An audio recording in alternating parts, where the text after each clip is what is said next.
Oh, yeah, look at that. I'm live. Mm.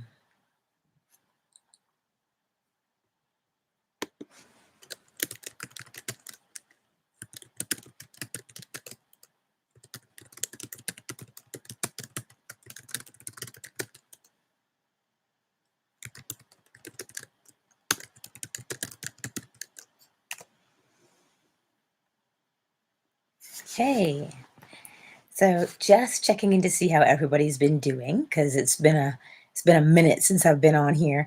Um, yeah, it's been a minute since I've been on here for sure. Um, you know what it is? I've been narrating more and more. So um, just finding the time to get on or making the time to get on because then by the time I'm done narrating, my voice is tired. I'm like, ah. And so then I just want to lay down.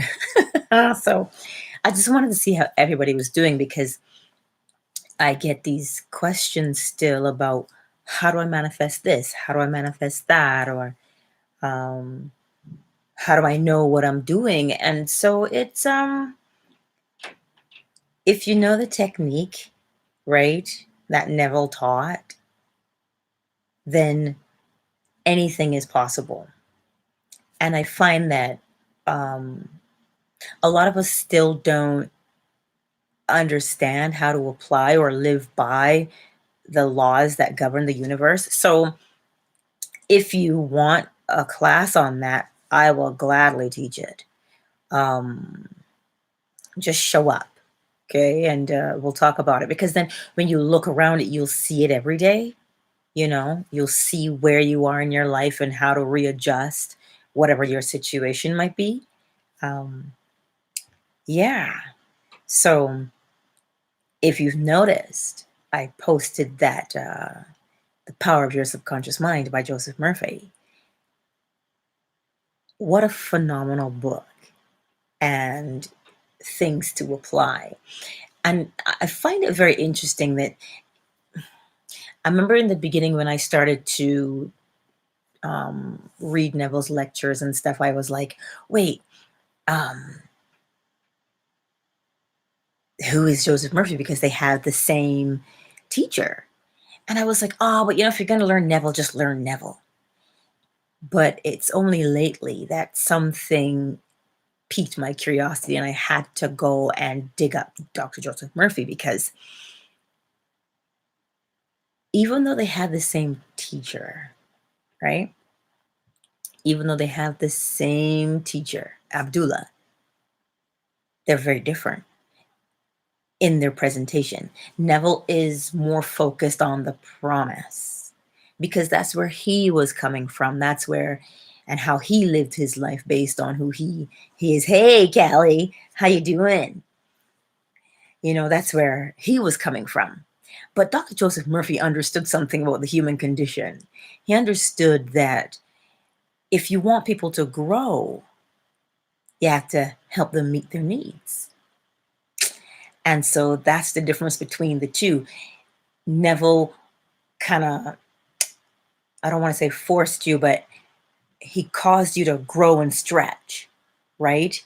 Spiritually. Whereas Dr. Joseph Murphy, he also did the same thing, but he was more practical about it, you see? He was more everyday about it, right? He gave you practical things. He took the woo-woo out of it and showed you the science and showed you, well, this is what's actually happening. The law of your mind is the same as the law of electricity, the law of physics. It's the same thing. So in order to be a master electrician, you have to understand how to use electricity so it doesn't kill you. All right. So that's the difference between Dr. Joseph Murphy and Neville. So that's been pretty interesting, um, learning these two different personalities because that's the only thing that's different between them is their personalities. The messages are exactly the same, but the personalities are different. And what I will say is I think I've mentioned it before. Neville was really good at visualizing because he was a dancer. And as dancers or athletes, that's what they do. They see themselves and they feel themselves doing the thing, right? And that's what made it easier for him. But now, who are you? Who are you? Right? He can give you the technique, but the technique has to manifest itself through you. Right? That's the beauty of the technique. And I know I've said before, like for me, my grandfather always used to tell me Bible stories, so I was always listening. My grandmother used to sing to me all the time. And then I was leading worship at a very young age, playing tambourine and feeling out the congregation, because if a congregation doesn't feel you as being authentic, they won't follow you into the throne room of worship. Do you see what I'm saying? So at a very young age, I had to hear, but I also had to feel, because I had to be able to look out into the congregation and sense what they wanted to do. And if I wanted to do something, are they going to follow me? I had to learn that. And so now when I do what I do, which comes naturally to me, which is listening and speaking, right? It's the same thing. So it's important that we understand. Dr. Joseph Murphy was scientific because I think he was a chemist. He was science based. Neville grew up with the Bible. So for him, spending that time in quiet solitude, so when he was teaching, it came out. It came out, right? In his personality of who he was. So when you're practicing conscious manifestation, you need to know who you are. How do you navigate the world? Right? Does that make sense? What was I was gonna tell you something else. I was just really laying here today, and I don't know, outside is kind of gray and overcast, and it's the weather for leather if you're in Barbados, right? It's kind of chilly, but you know what I'm saying. Um, but I was just feeling a particular way, and I thought, well, I should just jump online, because the questions, how do I manifest? And I'm like, that is never, unless you're a beginner, that is not a question you should be asking, right? Speaking of beginners, I did start a Facebook group on, it's newbies and beginners for Neville Goddard and Joseph Murphy. That's it.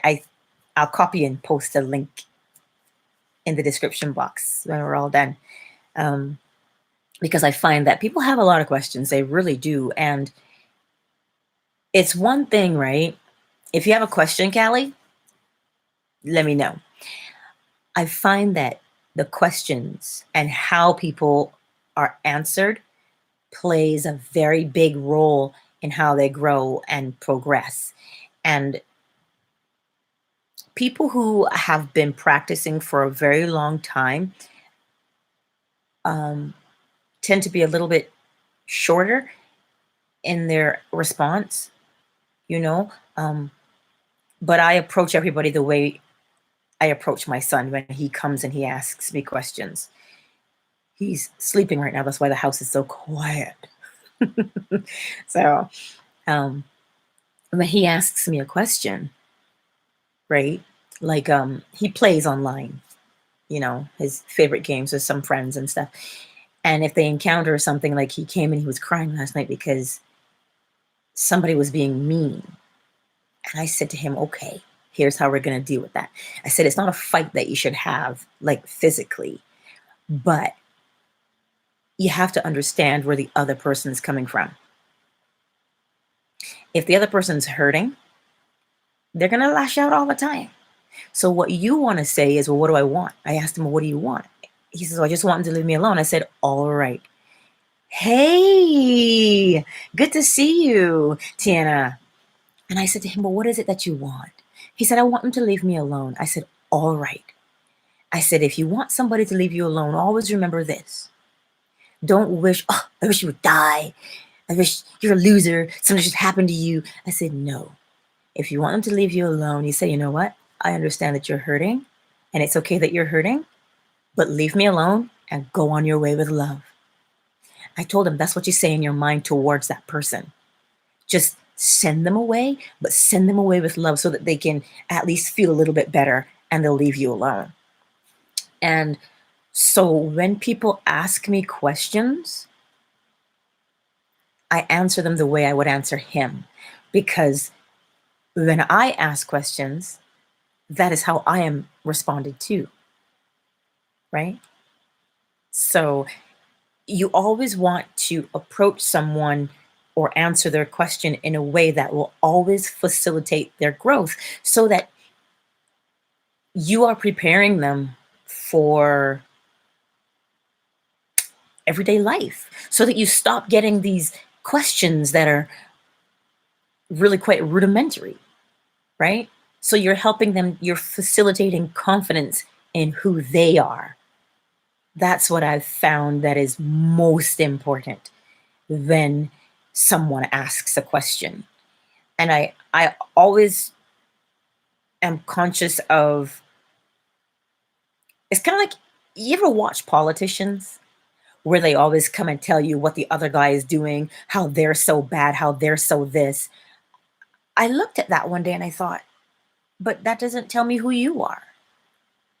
So when I answer questions, I answer the question based on who I am and from my level of understanding, based on when I ask questions from myself. Yeah. But you see, Callie, it may not be easy to send them away with love, but you have to understand what's going to make it easy. If you send them away with malice and ill intent, right? The only person you hurt is you. Let me say it to you again. If you say, oh, this bitch, man, just, I wish something would happen to you. Just go somewhere with yourself. You see that feeling of agitation, angst, it creates something in your world that affects you. So if you send them away with, you know what? Send them away with the understanding, like, listen, this is how I talk to myself. I'm going to be vulnerable with you. When I'm dealing with a situation like that, I stop and I say, you know what? This person agitates, but it's okay, because that's a natural physiological response to become agitated. But I don't want to be agitated. So I'm going to say, you know what? Go in peace and go in love. Because if you send them away with peace and love, you get the peace and the love, right? As my grandfather always used to say, don't wish for anybody what you wouldn't want for yourself. Neville calls it the golden rule.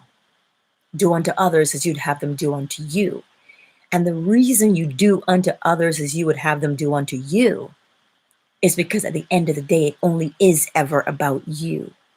And so if you spend the time with the angst and the animosity and the wanting to be justified for you hurt my feelings, then what you create in your mind, because any high emotion is going to leave an impression on your subconscious mind.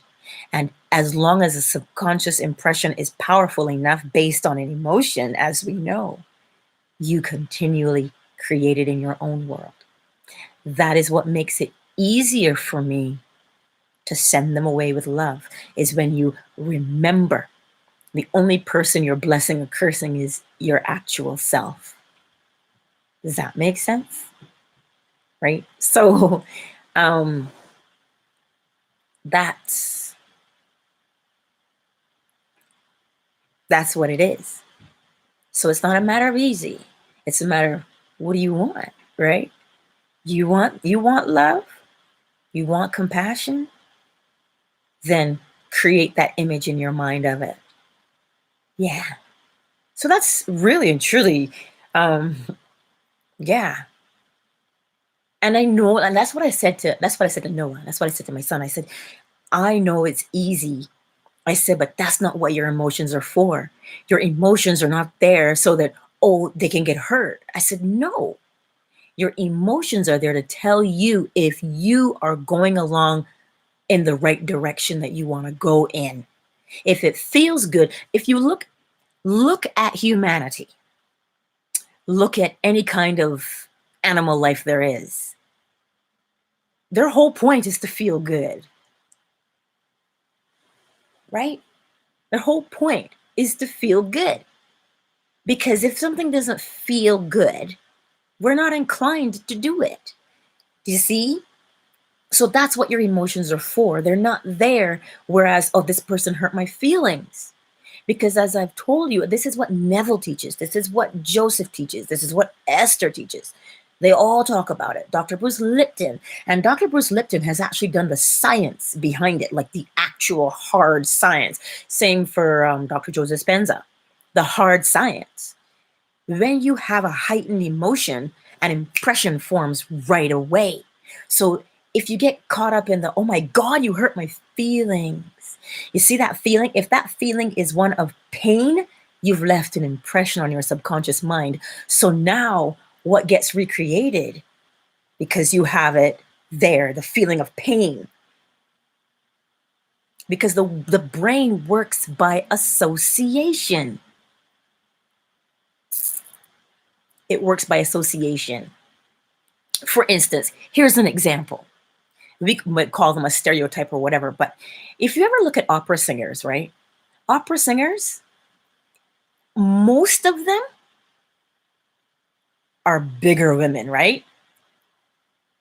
You'll see some petite ones, but more and more, if you look at opera singers, they're on the larger side. So now every time, because this is how your brain is, you see a big woman singing an opera and you associate opera with big women. That's just how the brain works, by association, right? That's a scientific fact. The brain works by association because that's what makes it easier for you to not have to learn something over and over and over every day, by association. So when you have that emotion, if somebody comes along like, okay, let's get current affairish so we can understand the law in motion. When you go through the day, right, there's the news. And it's rarely anything ever good on it, is there?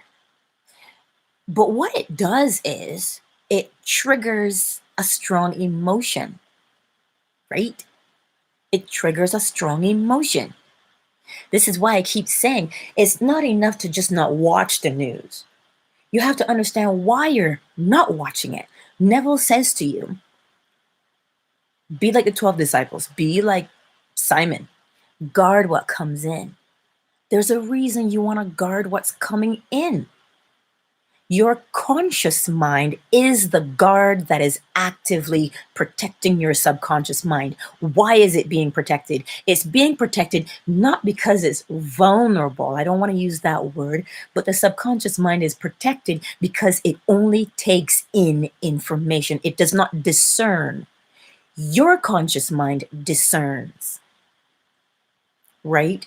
So consciously, you have to make a decision to say, you know what?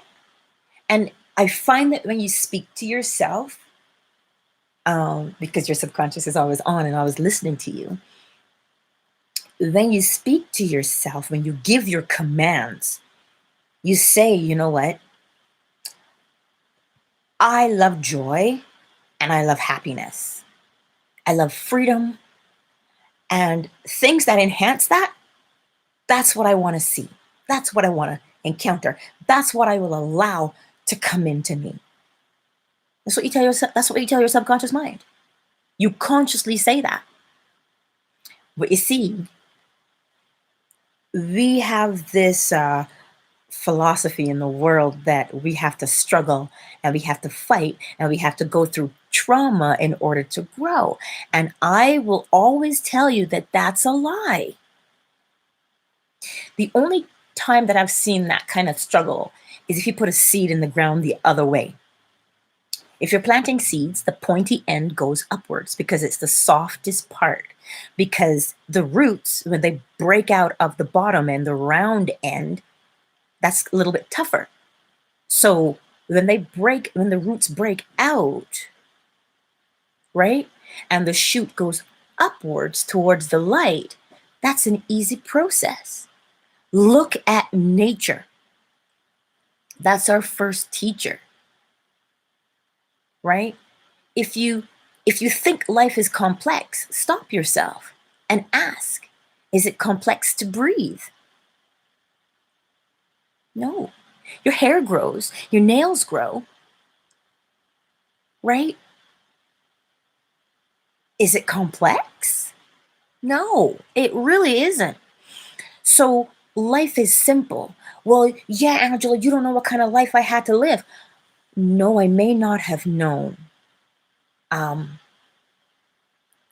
Because I don't know your life. I don't know what you've gone through. But what I'm here to tell you is look at it and put it in perspective. Because as science tells us, the more you relive the trauma in your imagination, because that's the only place you're reliving it, right? If you remember every time you went without food, if you remember every time you were beaten, every single time, remember, those things happened with a heightened emotion attached. So every time you remember it, you're holding up the Polaroid picture and you're saying to your subconscious mind, this, let's keep recreating it.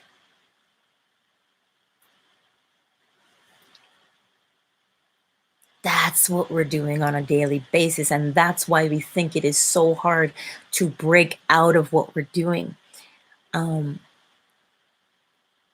I trust that makes some sense, right? Because you have to talk to yourself. If something, because you can't lie to yourself. You can't tell your subconscious mind. This is why Neville says to you that the stronger thing that's going on is the one that will always win out. Dr. Joseph Murphy uses an example where he says, if you are walking on the ground, you feel fine, you feel safe. But if I elevate what you have to walk on and make you tightrope it, you're going to have a fear of falling. The fear of falling is stronger. And so it will keep you on the ground so you don't fall. Because it is the stronger thing. It is the stronger emotion. And so the subconscious always takes that path because it's the path of least resistance, right? So when you're talking to yourself, for instance, a very popular one because it's always there, it's money or relationships. If that's an issue and you want to buy something and you say, oh, I don't have the money for that. Joseph Murphy says, no, you stop right away. You don't say you don't have the money, right? You say, you know what? I'm going to buy that. That's what you say to yourself.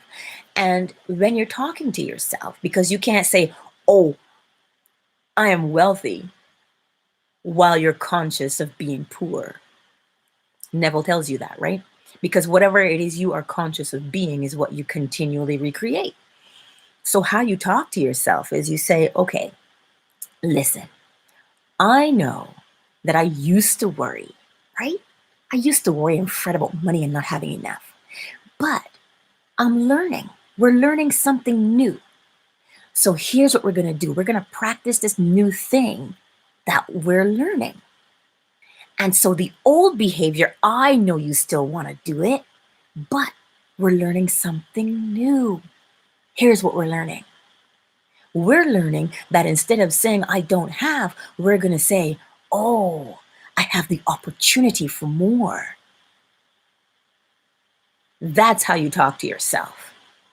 because you're not lying to yourself. You're telling yourself that you understand why you behaved the way you did. And then you're telling yourself, okay, we don't want to behave that way anymore. We want to behave this way. It's the redirection of the baby, guys, right? So if you, let me plug this in because I know my chatty self. Does that make sense, guys? Because I don't want to ramble.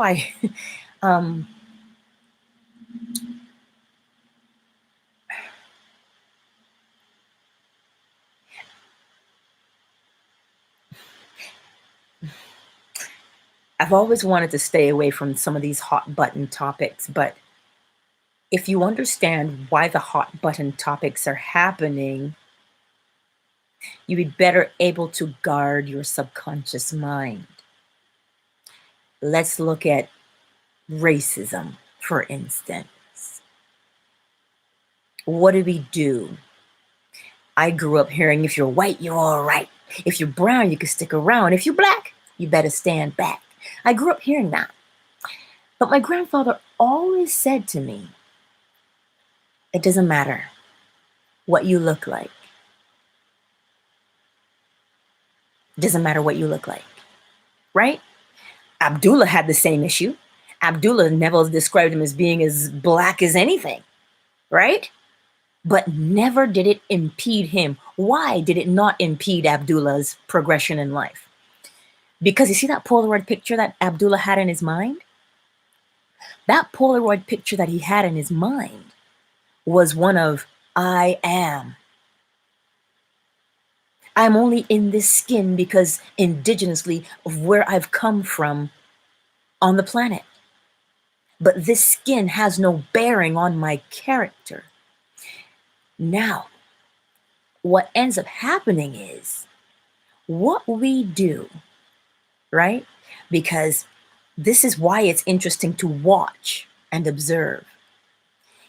If parents had to struggle, they see the world through the eyes of struggle.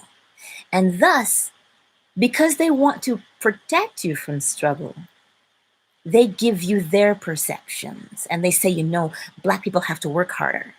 We have to prove ourselves more. I'm telling you this because I've lived it and I understand it. But I had to change my mentality, right? I had to change my mentality. I had to change my understanding. And it's not so far in the past either. We're talking months, not even necessarily years, right? So when you want to stop something from happening to you, you cannot stop it from the outside. What does Neville say? The exterior is a mirror.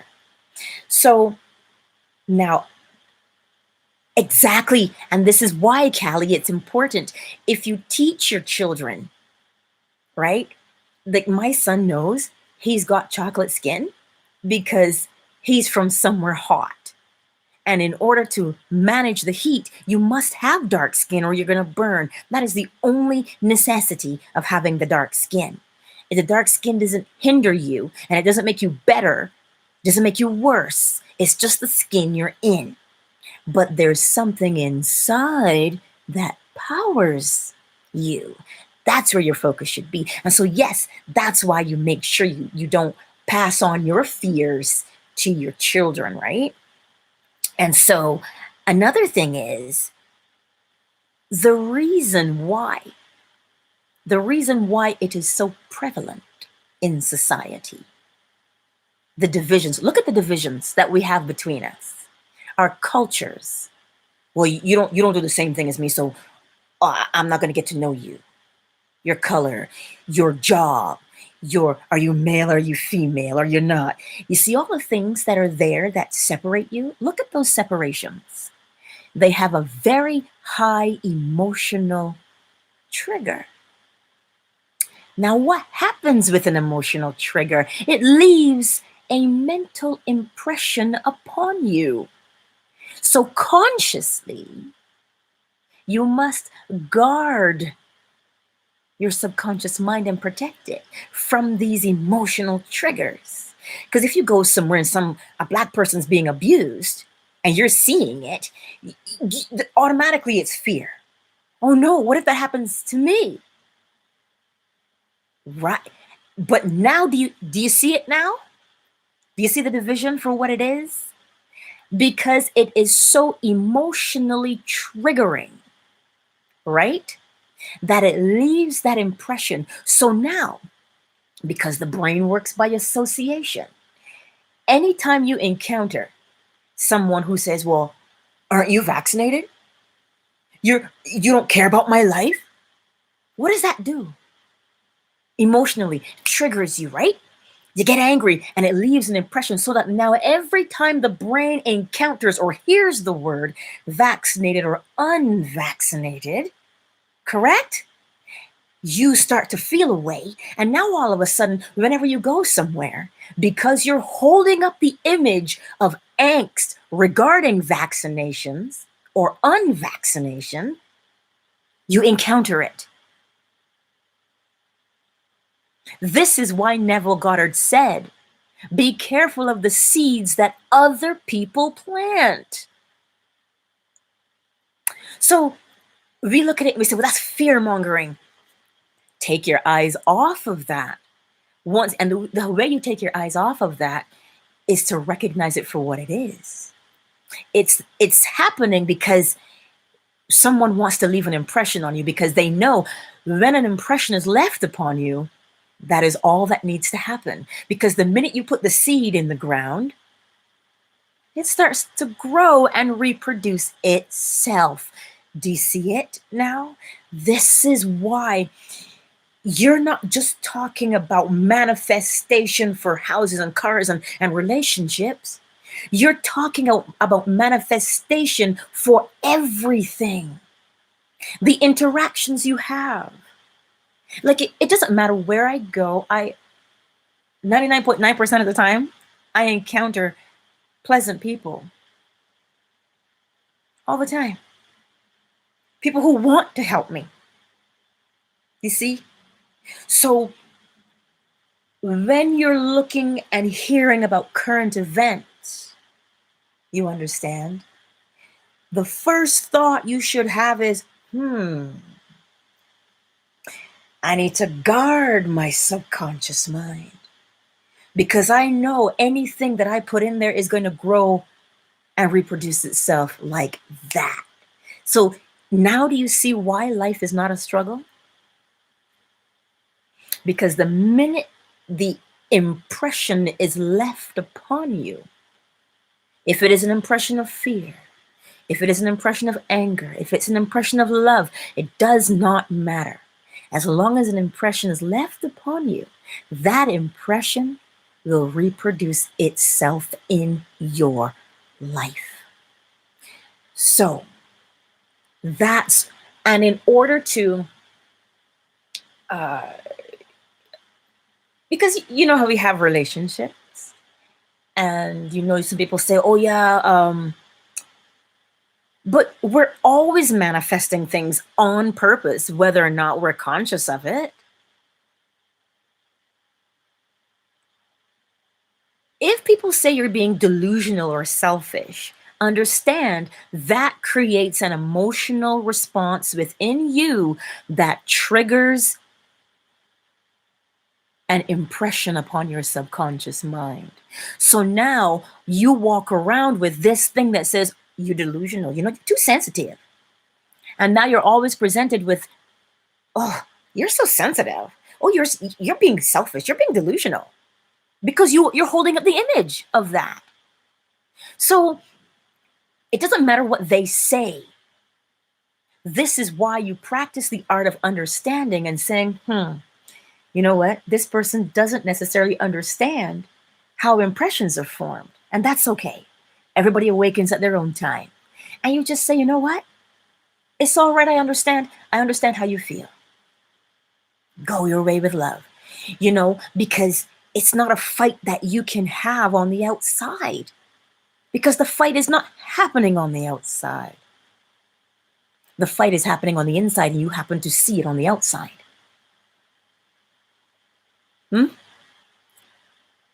What's that scripture tell you? We don't wrestle against flesh and blood. We wrestle against the powers and principalities. What does that mean? Here is where the battle is. So when you encounter someone that's saying to you, oh, you're selfish, oh, you're delusional, you stop and you say, that's triggering emotion. Do I want to recreate that in my life? Ask yourself, do I want to recreate that fear of acceptance? Because really and truly, somebody telling you you're being delusional or selfish, what it really comes down to is a fear of, oh no, are they going to reject me? It's a fear of rejection, right? And so if you plant the seed of fear of rejection, it can only recreate itself. So what you tell yourself, what you consciously tell yourself is, look, I know there's a lot of stuff going on and everybody's vying for my attention. But you know what? My attention, my ears, my attention is open to hearing what my spirit is saying to me. I'm constantly listening for my spirit. That's what I do. What does that mean? It means if you're walking down the street and you hear, hey, Callie, you stop and you strain and you're like, I know I heard my name, and you listen. That's what you do when you're listening to your spirit, because it speaks every time. And so what you're doing there is you're listening for your spirit, always. You're not easily swayed or persuaded or manipulated by outside shadows. That's what they are, right? And you know what? It comes across, it's really quite interesting because it comes across in sometimes in such a sneaky way. Oh, you know, we gotta get better. We shouldn't eat animals. Oh, you're killing animals to survive? That makes you feel a certain way. It makes you feel guilty. Everyone awakens at their own pace. When your body starts to get to a different level, you behave a different way. This is why, for me, as a youngster, as a child, I've always suffered with appetite and not having a desire to eat. I'll eat fresh fruit, no problem. But anything else, I really didn't have a desire for. And so I find that sometimes, like even today, I still struggle with it. And so the other day I was saying to my spirit, I said, listen, I know I need to eat because I can feel it in my body. I need to eat, but I don't have a desire. Tell me what you want to eat. And all of a sudden I just had a taste. I had a taste for mangoes, and I went and I got them. And I ate 2 of them and I felt so good, right? I asked a question. I said, what do you feel like eating? Right? What do you feel like? And that's what I asked myself. And I got the answer. And I do it now. I do it more and more every day. What do you feel like having? Notice how the desire for hunger is there. But because we've conditioned ourselves, we fill the hunger with something that we crave. And so, yeah, that's just what I've been doing. And I guess you could say a success story. I've got a few of them, but I don't always like to share all the time. And that's the thing, right, Callie? You have to go with what is right for you. Hi, Teresa. I'm mostly vegetarian. I'm cold all the time. I like the heat. So in the summer, I soak up as much sun as possible, and I don't drink cold things. If I drink cold things, I vomit right away. It's a reflex. I've been working on that. But my body likes what it likes. It likes heat. So I'm a ginger girl, a cinnamon girl, because it's like have you ever seen an iguana on a hot rock? Yeah, that's me. Like, it's the heat. I must have the heat in any sense. And so that's how I do it. So in the summer, I'm usually fresh fruit, hot tea. That's me. In the winter, though, we get minus whatever we get here. So for me, I make a chicken soup. I go to the organic store and I get the carcass, the bones, and I make my chicken soup out of that. Yeah. So it's but like I say, a lot of things that are going on around us are very subtle. Some of them are really blatantly obvious, and some of them are more subtle than others. Yes, exactly, right? So as long as you're listening to your own self, how do you know you're listening to yourself? That's another question. My father, he's awesome. I went down to the store and he drove me because I had to go help him run an errand. My father always locks the door. And so I was out with my dad, so I didn't take my keys because he has a key. My father drops me off and I say, "Bye, Daddy, have a good day." I go up to and something said to me before I got to the door, you know you don't have a way inside the house, right? And I was like, oh man. So I went inside the house. I went around to the window. I was gonna wake up Noah. All of a sudden, I see my father walk around the corner. He comes and he said to me, something said to me, go and unlock the door because she doesn't have keys. How do you know when your subconscious is speaking to you? How do you know when your spirit is speaking to you? Because you will know. There's a difference between your subconscious mind nagging you out of habit of something that you've always done, right? And your spirit just simply saying, ... It just will say it to you, right? And it just says it, and it only says it one time. That's how you know. Let's read your question here.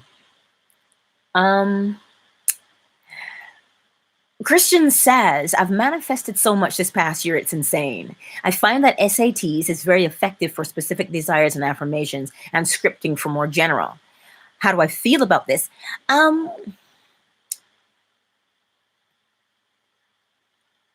It goes right back to SATs, or state akin to sleep, is actually self-hypnosis. Science, that's the scientific understanding of it.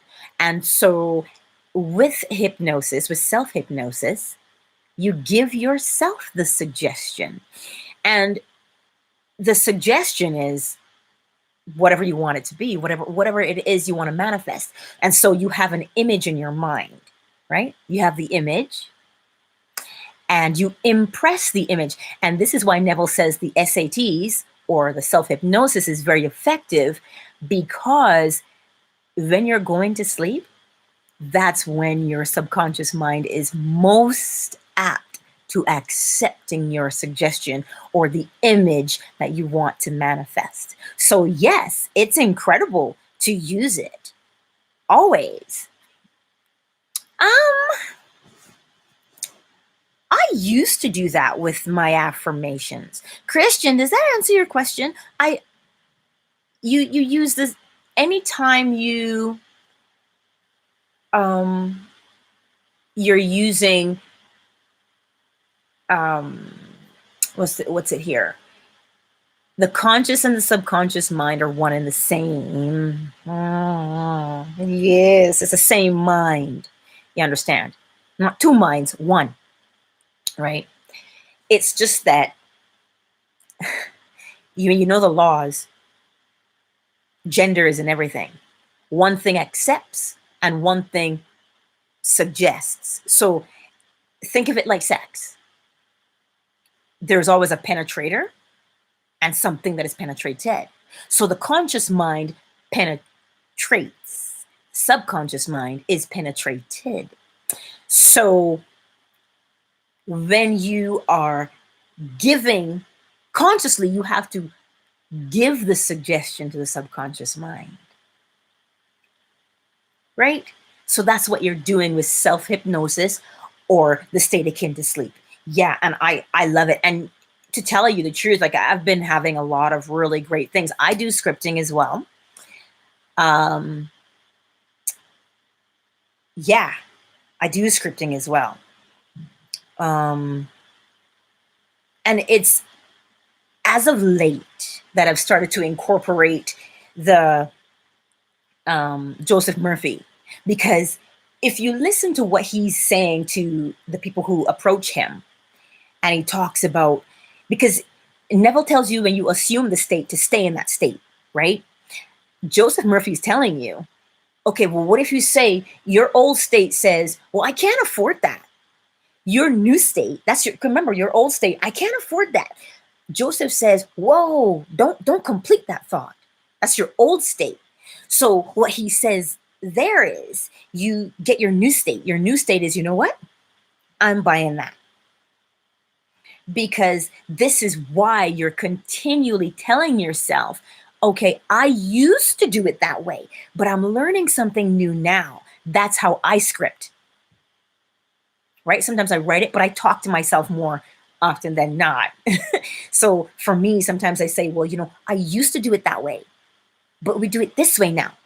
So I'll remind you, if you forget, I'll remind you that we do it this way now, right? So that's how I talk to my subconscious, to get the impressions in there.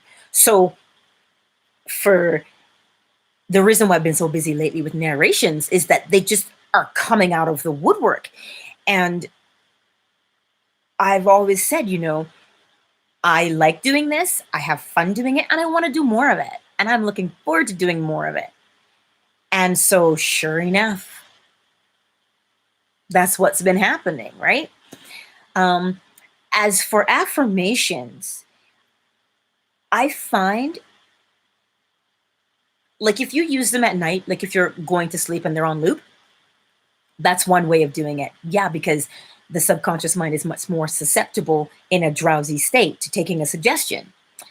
For me, I use my affirmations consciously, meaning I catch myself, see those bad habits that I have, then I say things like, oh, I don't want to, I don't feel like it today.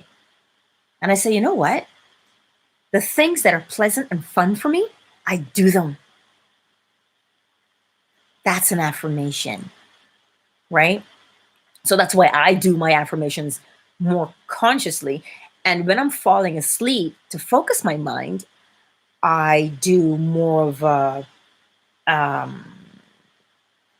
thank you, or I actually talk to myself and I say, look, what do I do about this situation? And I tell my subconscious, I say, you're really good at coming up with solutions. Well, I have this problem. What would you do to solve it? Right before, as I'm falling asleep, that's what I do. Right? So it's just a matter of what's more comfortable for you. That's why I say you have to know who you are. What's more comfortable for you, right? Excellent, Christian. And Teresa, your mind wanders when you do SATs. How would you suggest guiding the mind while doing SATs? Okay, the mind, your brain will always wander. It just does. But consciously, so if your focus is, for instance, I am, you're breathing and you're saying, I am. So you inhale, I am, and then you exhale. So if you start thinking, oh no, did I leave the stove on? Did I take out the laundry? What do I have to do? You stop yourself and you say, here's where we are. We are breathing and where I am. And the reason you're good, it doesn't matter how many times you have to do it. If you have to do it 1,000 times, if you fall asleep, it doesn't matter. The point is, what you're doing here is you're redirecting You're putting your mind where you want it to be. And Neville says, out of sheer exhaustion, it'll stay where you put it eventually. And the reason why we think it might be challenging is because really and truly, we've never focused our minds on one thing. We've never done it. We spent our whole lives just flitting from one thing to another and being great at multitasking.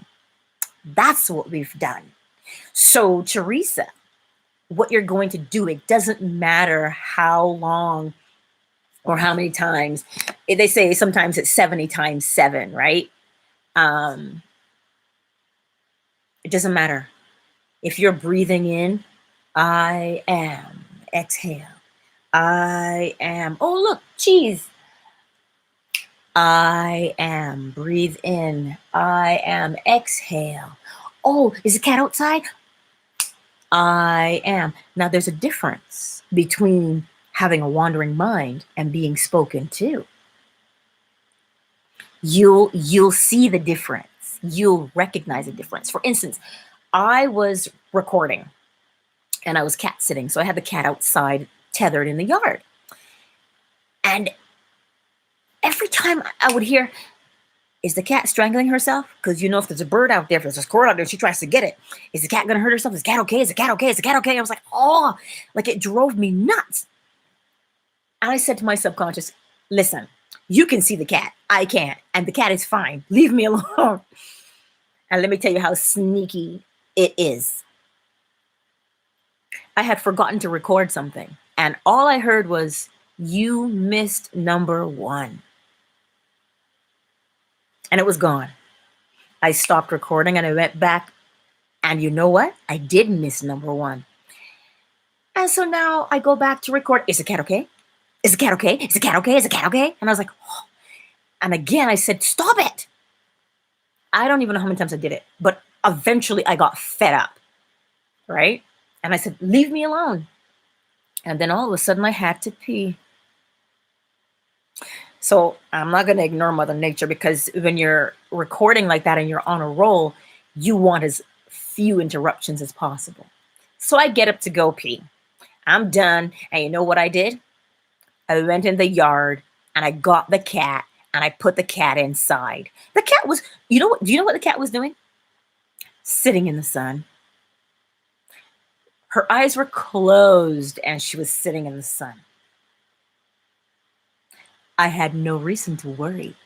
But because my old habit of worrying and wanting to be in control, and it's not your cat, you don't want anything to happen to the cat on your watch.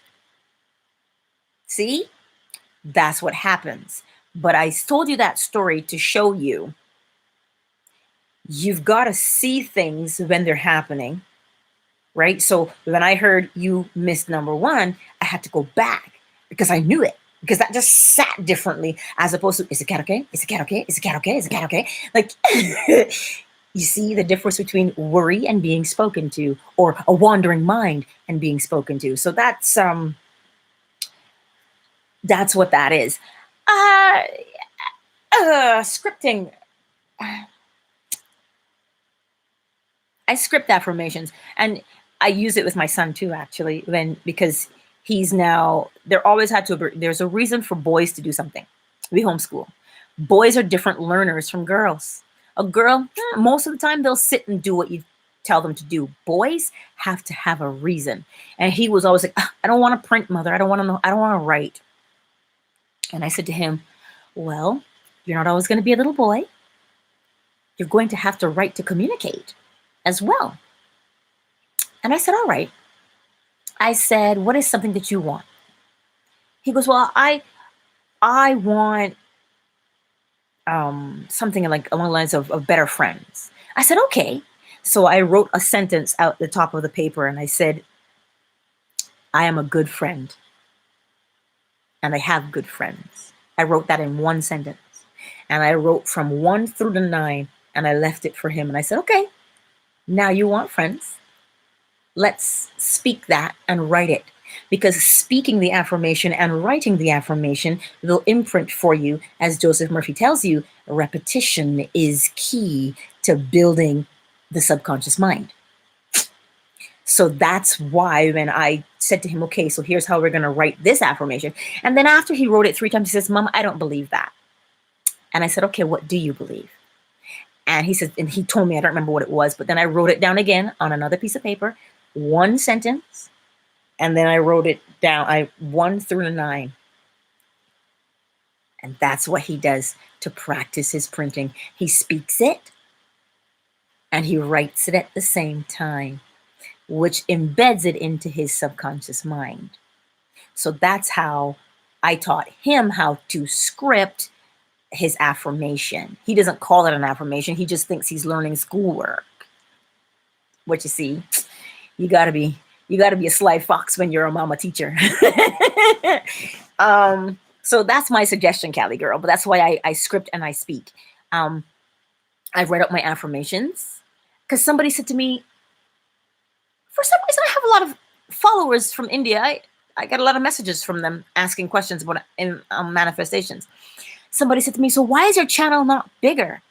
And I said, well, my focus isn't necessarily on growing my channel. My focus is just speaking, and cause and effect will work just the same. So I thought, okay, I'll write down an affirmation. And you know something? I wrote down that infinite intelligence inspires me to create and to post consistent content, and my channel is growing daily. And let me tell you something, that was back at 500 and some odd. I'm at 603. That only happened in the last week. So sometimes when you're listening, you grow, right? So that was a challenge. Christian, what are your opinions on negative dreams? I rarely dream, but when I do, I find that sometimes I get negative dreams related to my desires, even when I am consistently doing my SATs and scripting. Sometimes we have to not look at things on a scope of negative or positive. The key here, the dream that you had, now here's how I deal with this. The dream that you had, you simply, just like you would do an SAT or a self-hypnosis, you lay there and you say to your subconscious mind, listen, what are you teaching me with this dream? I saw this in the dream. What does it mean? And allow yourself to be taught. It is not negative. It is not positive. The fact is, it left an impression on you that you woke up and you remembered it. So you remembered it, bring it to your subconscious and say, what does that mean? In the dream, this happened. What does that mean? What are you teaching me? That's what you do, Christian, because the only way you're going to get the answer is if you ask yourself. Because that dream came out of you. Do you see what I'm saying? So it's not a positive, it's not a negative. It is a lesson. There's something in there that you just simply have to say, show me what you're teaching me. And it will tell you. Because Joseph Murphy says something interesting. He says that life is always upward. It is never meant to beat you down or leave you questioning or leave you not knowing. That's not the purpose of life. If you look around nature, that's not her purpose. When the tree blooms and blossoms, it bears fruit. So too are you. Does that make sense, Christian? For your dream issue. So you say you script your affirmations as well. Yeah, it is very effective because it's repetition. When I was learning my times tables, when I was in school, my math teacher said, rote memory for times tables. It's not something you need to figure out. Rote memory. And so over and over, 1 times 3 is 3, 3 times 2 is 6, 3 times 3, just over and over again. Even to this day, if I am doing a multiplication, 12 times whatever, I already know what it is because of rote memory. So the affirmation works the exact same way. You write it and you say it. What is science telling you? That when a presentation, if you're in a presentation, you only hear a certain amount. But if you do it, as well as listen and practice, this is why practicing the technique helps better. You see? So you write it and then you speak it. But now when you write it and you speak it, you say it like you mean it. Say it like you mean it. Do you see? Because now you're using the feeling or the emotion to impress upon your subconscious mind, this is the truth. That's why you write and you speak with emotion. That's how it works, right? Nothing that doesn't trigger an emotion in you can't affect you. Hey, see it now. Yes. And that's for me, when that happens, you know what I say to my subconscious mind? I say, good for you. You remembered the new thing we're learning. That's awesome. Keep it up. That's what I say, because that's what I do too. Because sometimes when I say, oh, you know what? That's true. My channel is growing every day. I could be out doing grocery shopping and I see something that I want to share. And it's like, yeah. As opposed to before, it was like, who's going to listen to you? And you know, all the apps in my phone that have to do with social media, and I post on them, I have it, because normally it would say social on it. I changed it to I am heard. Yeah, because now every time I look at my phone and I go into my social media, the first thing I see is I am heard. And I used to say all the time, nobody ever listens to me. Sometimes I catch myself, because when I'm talking to my son, you know, you got to say things a million times because they deaf or something, right? And I'm like, what, does nobody ever listen to me? I used to say that all the time. But now I say, no, I'm heard. Right? So those are just things, yeah. Those are just some things that I do. And I don't worry anymore about if people are going to hear what I have to say, because the law of cause and effect is, because I have something to say, because I say something, right? The people who want to hear it will find me. Because that is the law. That's why I tell you, you don't have to chase things. If you know the law, you don't have to chase it, right? And so sometimes when you hear people say, oh, you gotta chase your dreams, you gotta grind, and I'm like, respectfully, I disagree. And things that used to trigger me, because I always used to like to comment on people's things all the time, like just different influencers I subscribe to on YouTube or Instagram, when they would say certain things, and I'm like, I'd start to type and I'm like, backspace. I'm like, I don't need to say anything. Like, you find yourself. Yes, Christian, that's exactly law number 2, the law of correspondence. As within, so without. As above, so below. That's the law of correspondence. And because all it does, right? But that's it. Because then, Callie, you realize how important your energy is to you, and you guard it, and so that it's not siphoned off, and that people don't just wipe their dirty feet all over your mind.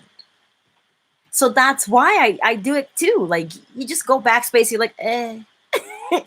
And then you catch yourself when you look at a situation, you're like, holy cow, that's the law of compensation.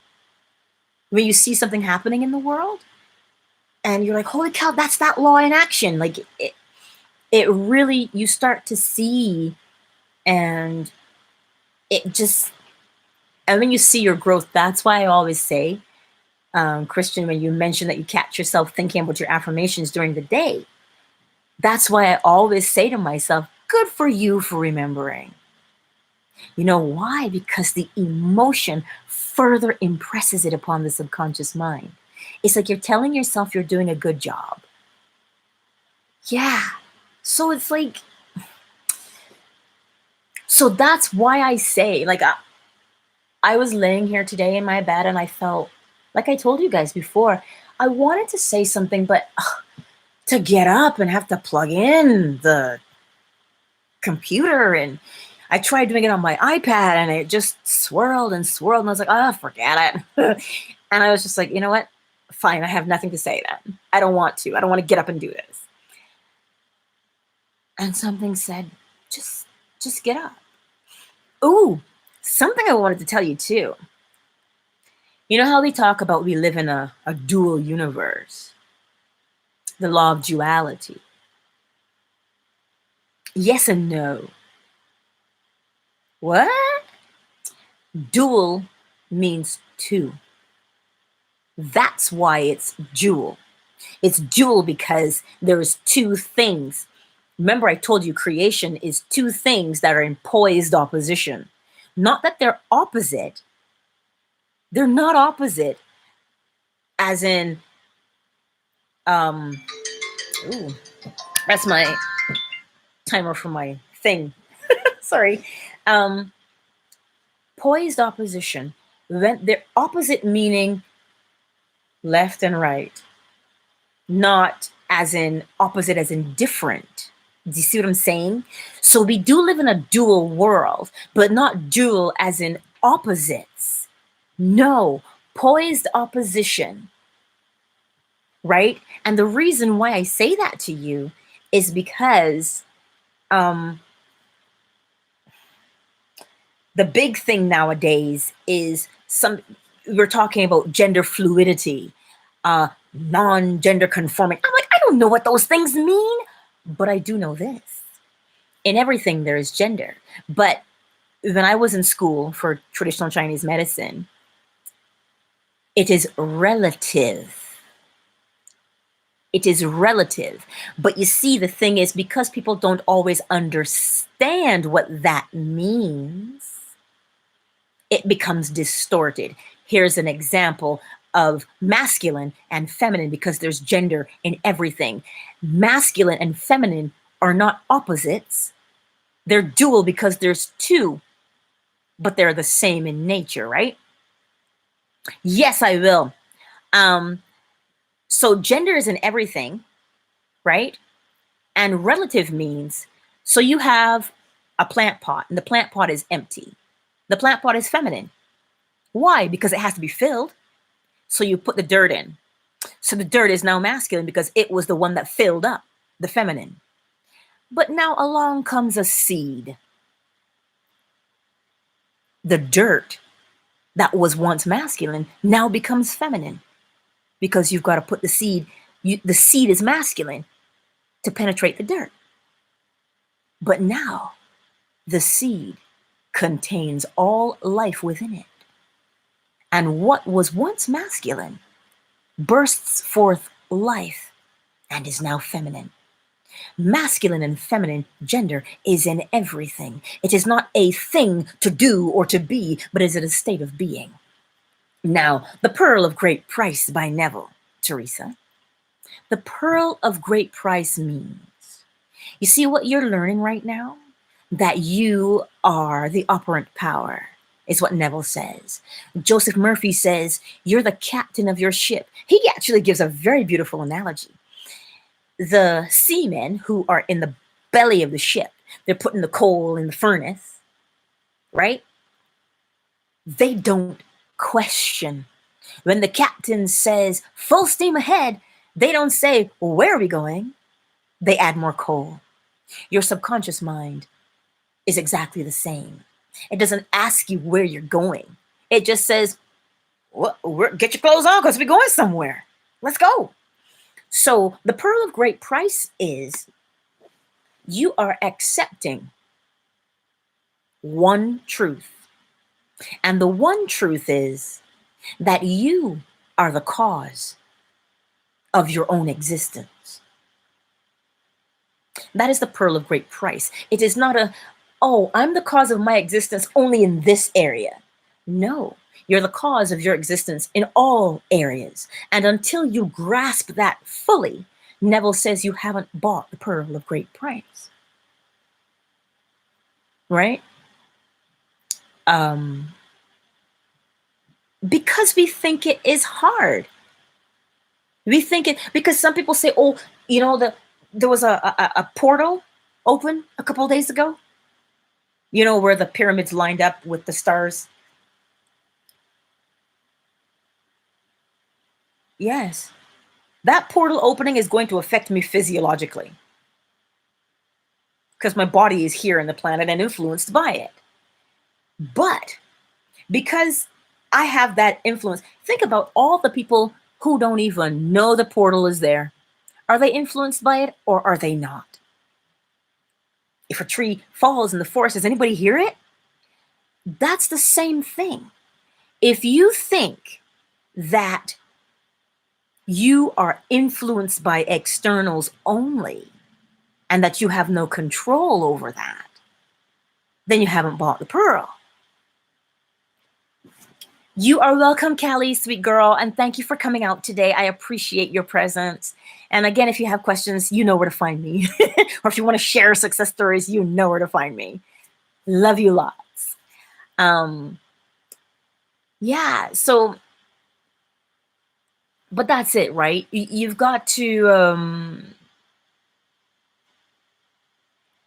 know and understand that you are the operant power. And people ask the question, well, how can I be the operant power when I didn't choose the life I had as a child? Listen and listen well. This is not the only life you have ever lived. The life prior to this one, well, how do you know, Angela, that you've lived a life before?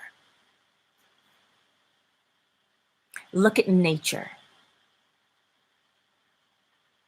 Every single year, that tree blooms. Every year, I eat so many raspberries off the bush.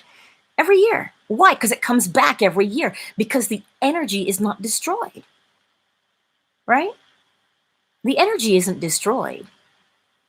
So the energy that is within you is not destroyed either, because energy cannot be destroyed. It just is.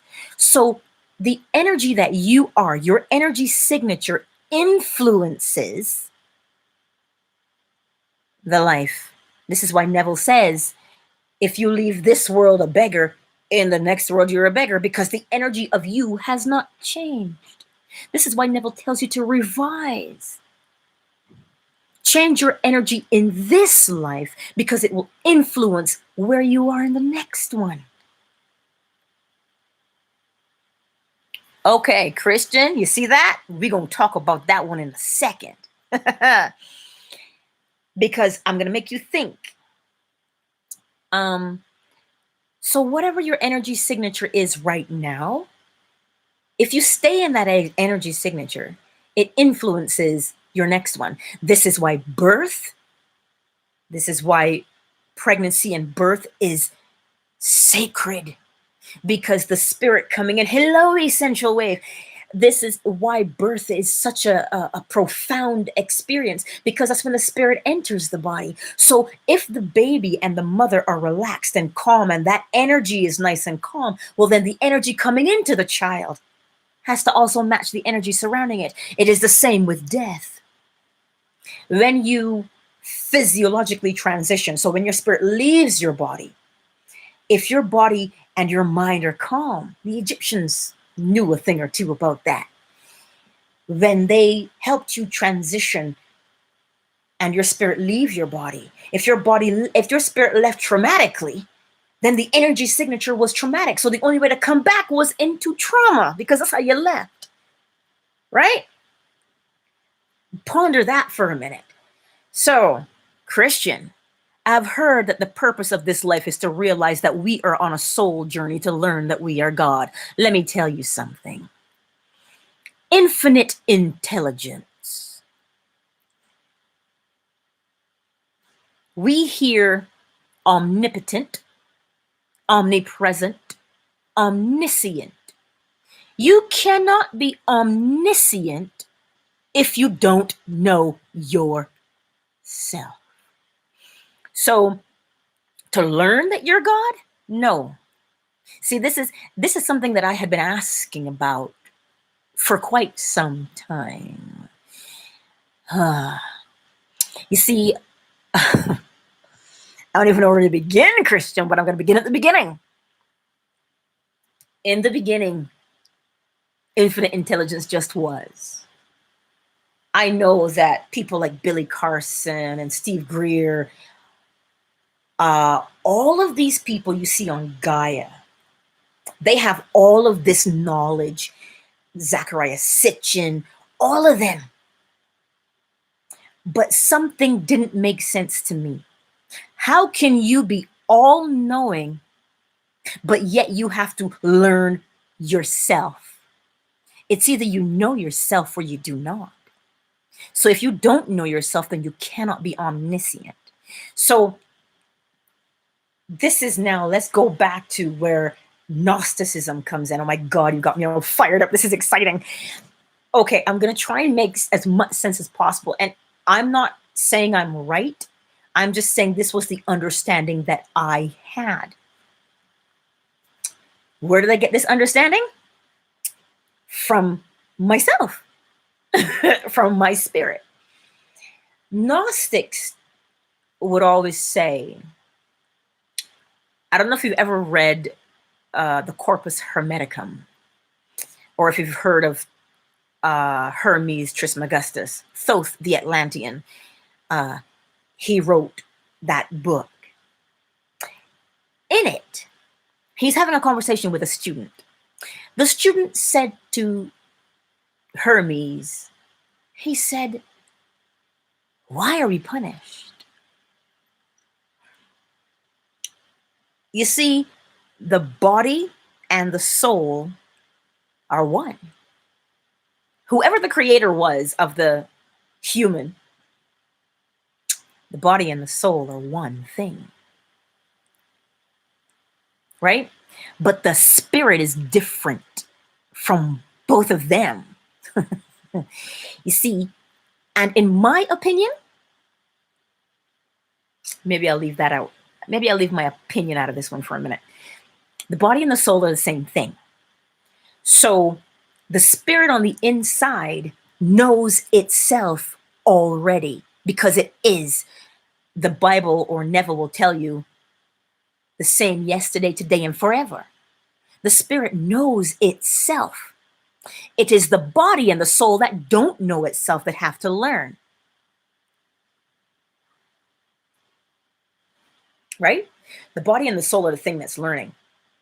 So I understand when you say we're on a soul journey. A soul journey to what? Because if you think about this for a minute, humanity has done something rather strange. We're vile to each other sometimes. Right? We are. You can't turn on any kind of medium of communication without hearing of the trauma of humanity. And so what is it? And I keep saying one does not learn from trauma. But here's the interesting thing I told you about the Corpus Hermeticum, where Hermes was telling his student, when the student asked, why are we punished? Hermes said to him, well, you're punished either way. Whether you do good or you do bad, you're punished either way because it is a built-in thing. The soul. We're not our bodies and we're not our souls. Because without the spirit, the body and the soul cannot be. Because it's the spirit that powers the body and the soul. The body and the soul, I've always joked that humanity was the very first artificial intelligence. Because the body is adaptive. Watch it and see. Quite like AI. Like if you do anything with the YouTube algorithm, I have no idea what the YouTube algorithm does and how it works, other than it watches and it learns based on your behavior. That is what the algorithm does. It watches what you watch, and it says, oh, you like this, and it will suggest things that are just like it. And if you say, oh, don't suggest that, it will stop. That's what the algorithm is like. Now, funny thing is, the human body and the soul are the same thing. It behaves the same way. We don't, if something is painful, we stop doing it. And we say, we don't want that anymore. However, if you look at it, I forget the name of this man. He gave an exercise. He said, when you start to remember something that was traumatic, stop moving your eyes. And I was like, well, that makes sense because you're kind of going through a Rolodex. You're flipping through the Rolodex of your memories. So the eyes have to move to recall the information. So if you stop moving your eyes, you don't recall the information. So that's how the body is adaptive, right? Just like artificial intelligence, an algorithm is adaptive. So, Christian, dig into your question a little bit and come again with it. Let's dig a little bit deeper and explore it. If you're still here, let's explore it some more. Teresa, your awareness is your spirit. It's just that as humans, we have names for things because the brain works by association. So you have to have a name for it so it can be associated. So when you say awareness, right, that is associated with spirituality, and you see, so it works by awareness. But there's no name. You can't name the nameless, right? Awareness is the understanding of who you are and where you are. That's why creation happens when three things are in place. Two things that are opposite each other in poised opposition, but they are aware. It's aware of itself. It's aware of itself. Does that elaborate, Teresa?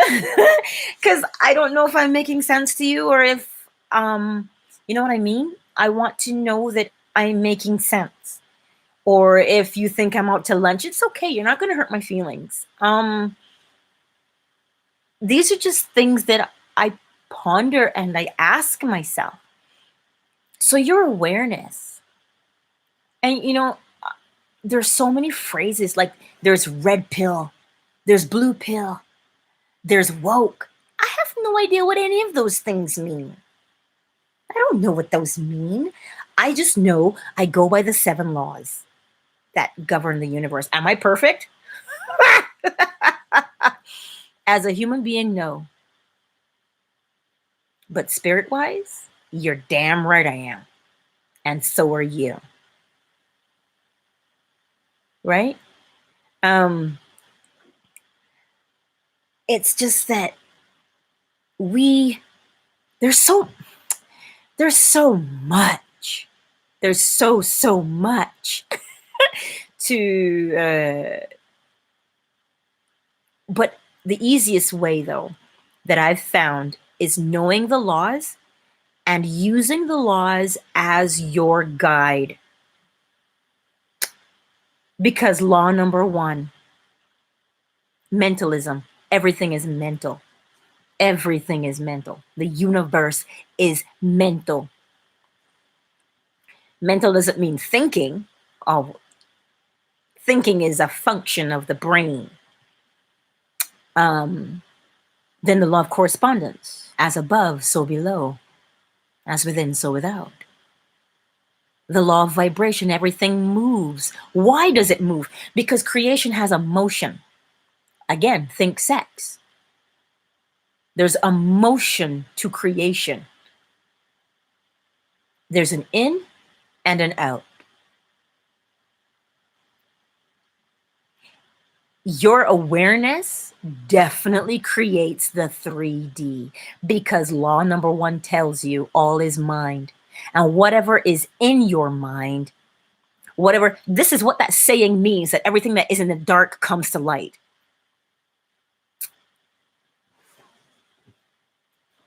Because look at your brain, it's in darkness. But for some reason, we've been conditioned to associate the darkness with something bad. How can it be? Look at it. When roots are in the ground, the roots are in darkness. A baby grows in darkness. Is darkness bad? Is darkness evil? No, it is not. Darkness and light are one and the same thing. But you see the law number 3, everything moves? Everything moves. It's just a matter of, is it moving fast or is it moving slow? Because if it's moving fast, it's light. If it's moving slow, it's darkness. Right?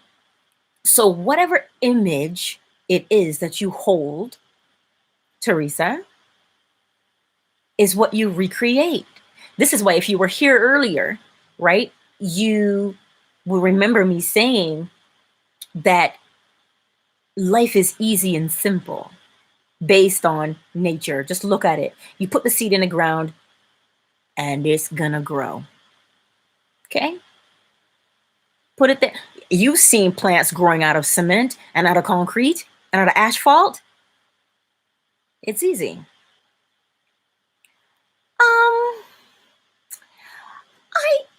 I don't necessarily, well, you know, Christian, I understand what you're saying.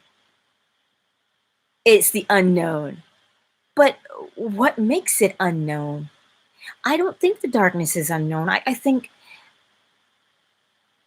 but that's, go back to the 7 laws. There are no paradoxes that cannot be resolved. I learned that in Chinese medicine school, actually. Then Confucius would always say, ooh, a paradox, but they can always be resolved. Darkness and light are one and the same. Because think about it, everything moves towards the light, right? This is why if you plant the seed the right way, the seed, the soft part, the pointy end has to be pointed upwards. The round base has to be down to the bottom, because the roots are going to come from there. But the roots and then the shoot goes towards the light. Now, without the light, the plant won't necessarily be as strong as it should be, but without the dirt, without the darkness, it wouldn't be as anchored as it is.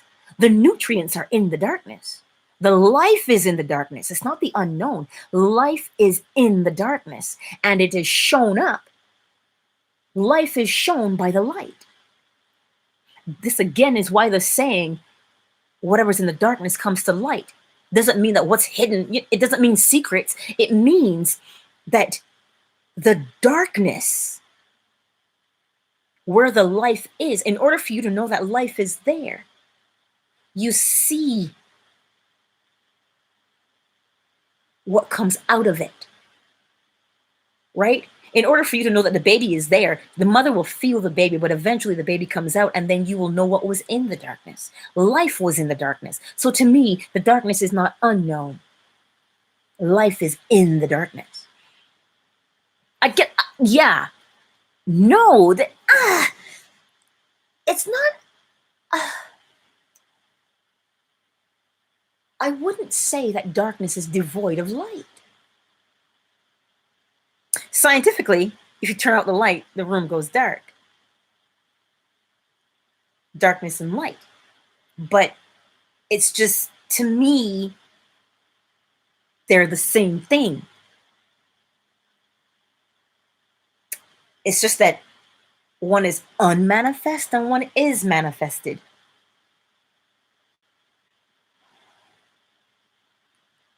I don't know how to to break that down any further until it's been broken down further for me.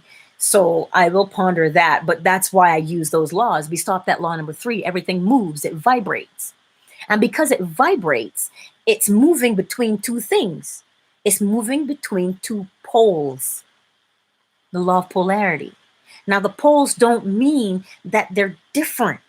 They're the same in nature. Whatever's on the left is the same that's on the right. And how do you know that? Because the law of cause and effect, right? Cause and effect. Because you do this, this happens. Because whatever's here is here, because the law of compensation tells you that. However hard you push on one side is how hard it has to come back on the other side. And because it's moving all the time, because it's an in and out motion. You can either move this way or you can move this way, like an in and out motion. For creation, it's just, but something is going either way. Something is being emptied and something is being filled, right?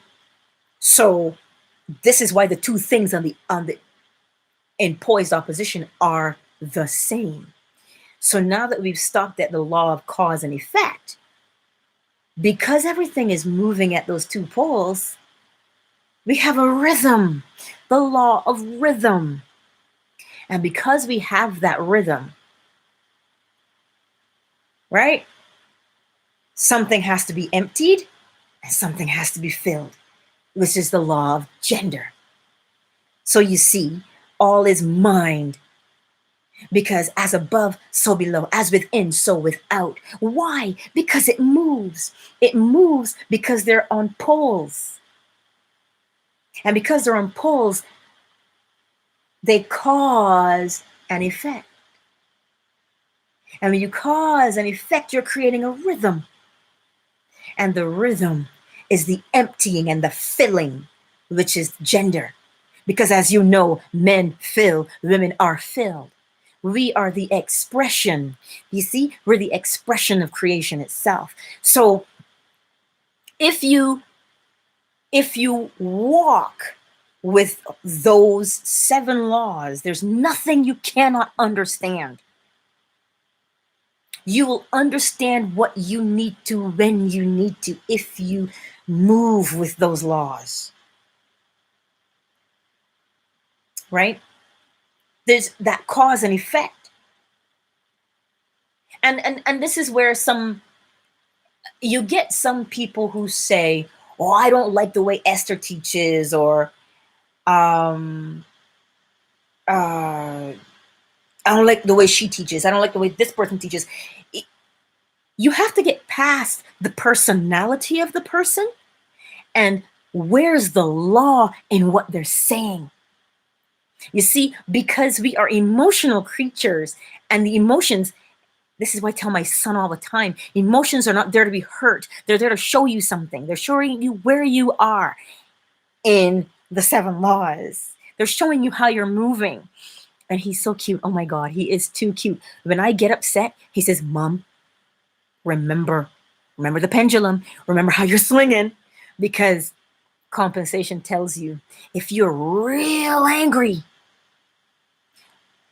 however hard you've seen those metal balls, right? That you pick one up and they swing back and forth. The 2 outside balls move. The other 3 are stationary. That is the law of cause and effect and rhythm working together. So however hard you push one way, you have to push hard the other way. So if you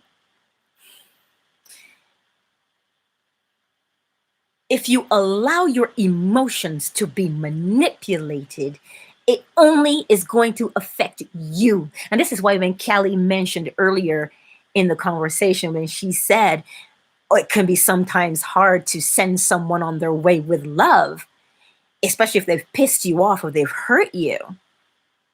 That's why you do it. Because you see, when that swinging comes back,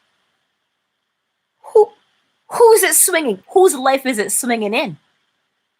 Yours. Mine. And I will be influenced by the swing of that pendulum. Thanks, Christian. That's the way it was explained to me, because when I asked, well, how does this work?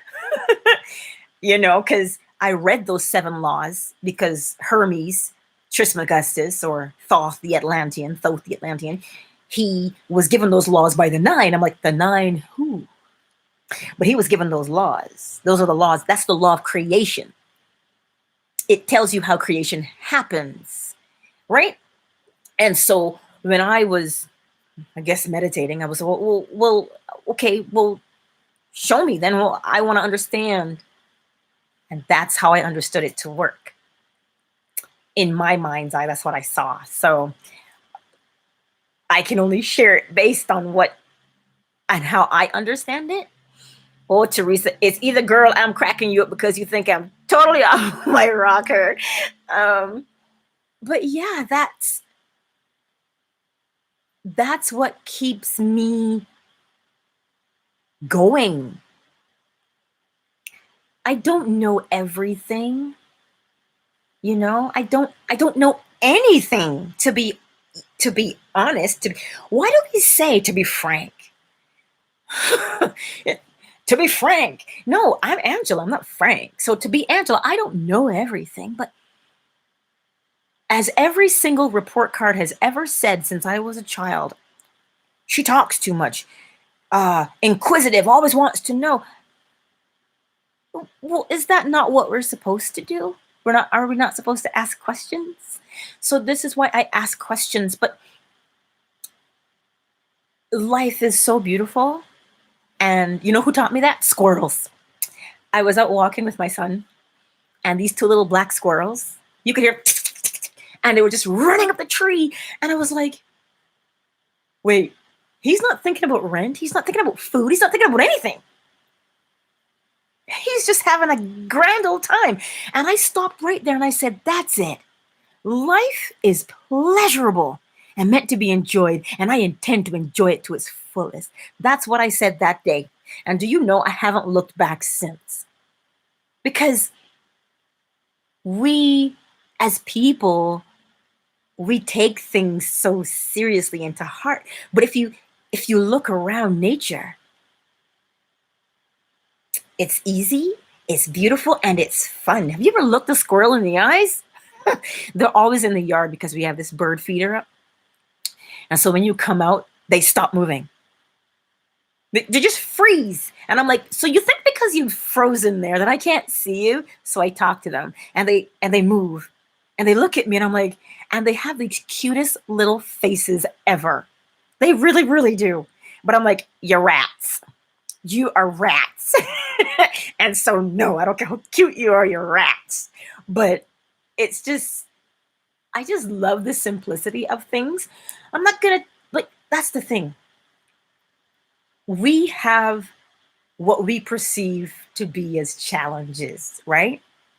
And so Neville always says to do the thing that comes naturally to you. Like in the lecture, Catch the Mood, when he needed to get back home to do his lecture tour, and he was stuck in Barbados. He didn't have a passage out.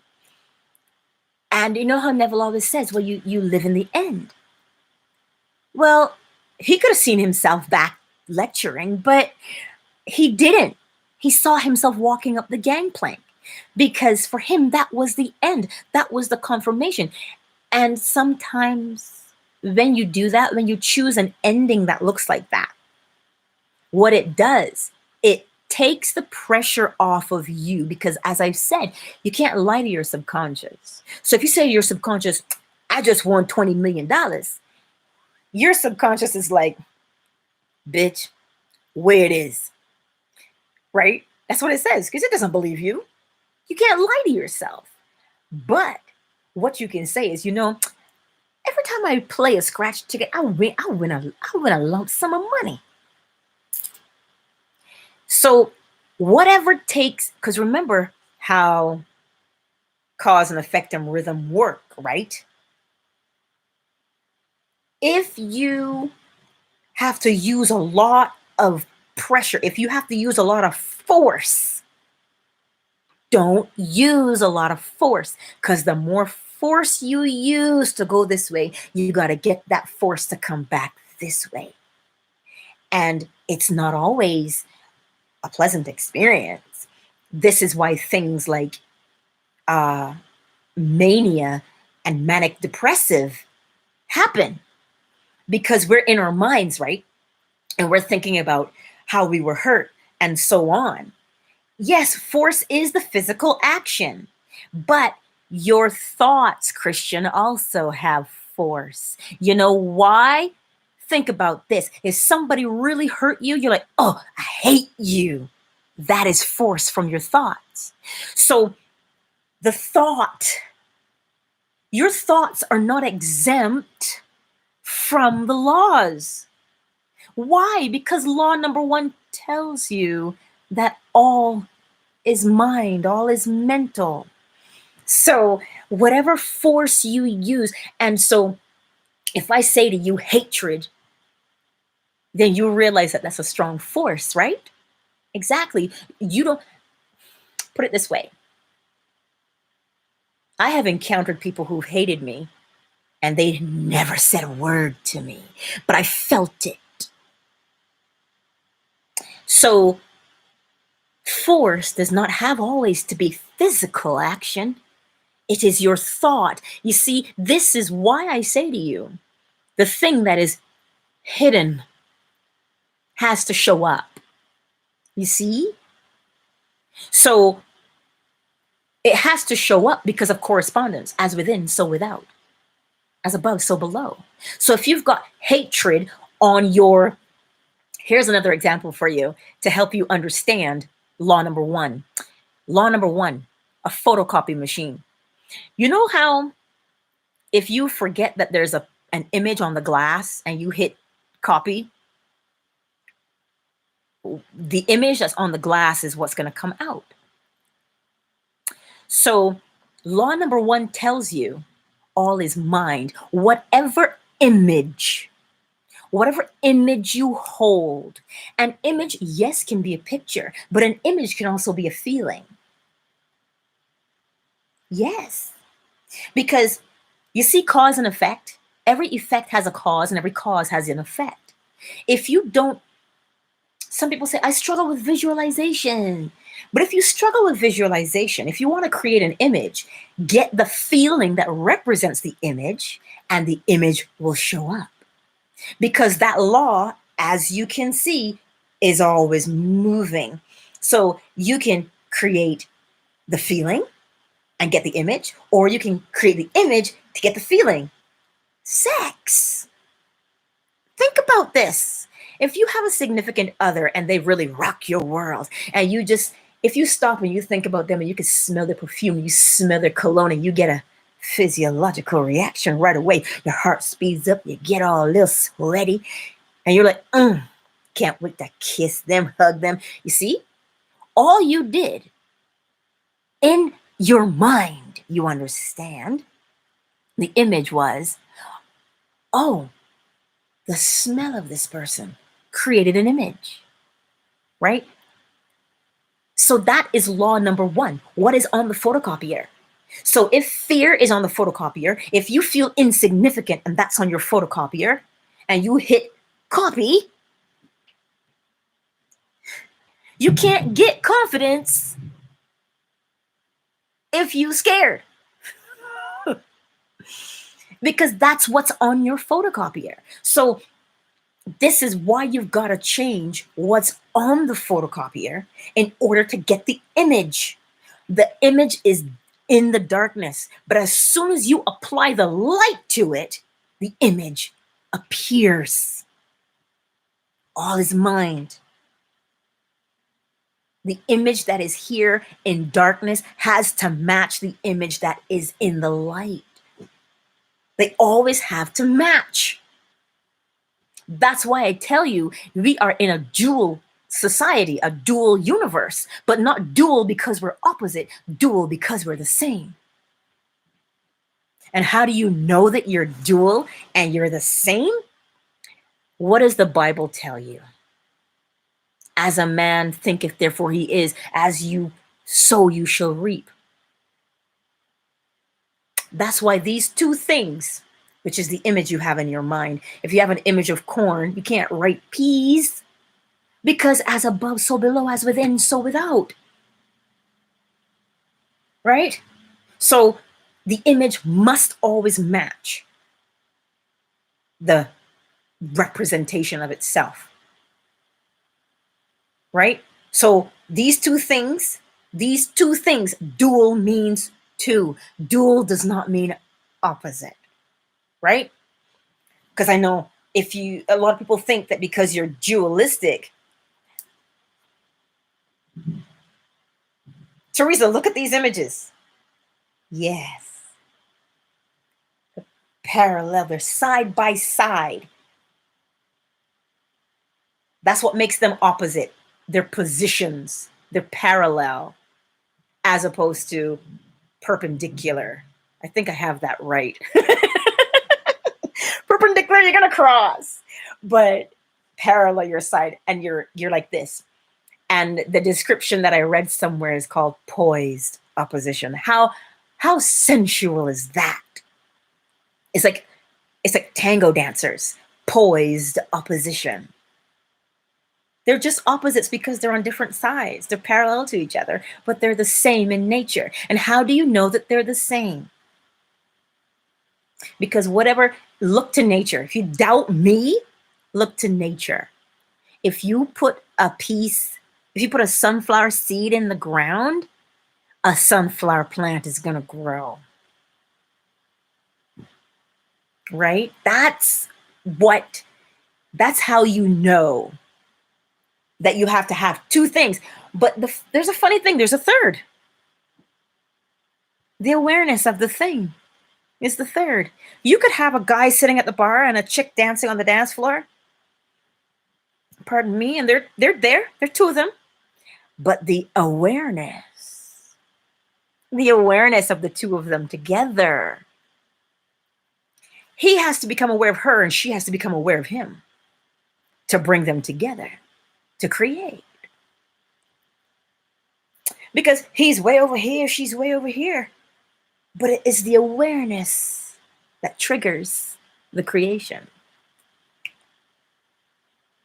That's why Neville tells you cannot be aware of being poor and create wealth, because the image does not match what's on the glass of the photocopier. It doesn't match what's in your mind.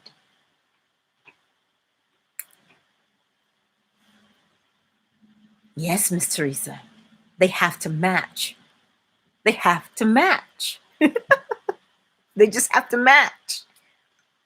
So the mirror, and that's why Neville tells you cannot break the mirror to fix what's going on, which means you can't use physical force to change the exterior world. You must change the interior. But you see, we don't have time for that. Think about this for a minute. A lot of people are looking for a technique, but they don't want to put in the work because they think the work is hard. Perspective is everything. If you're looking at the fact that, holy shit, I'm going to change my life for the better, how can it be hard work to let go of the pain?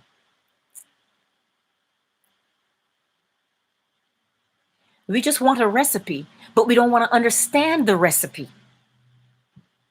You have to understand why you use baking powder instead of baking soda in a recipe. Don't just blindly follow. And the way to know is to understand it. Understand why you're using this technique. Why does this work? And that's the beauty of Joseph Murphy and how he teaches.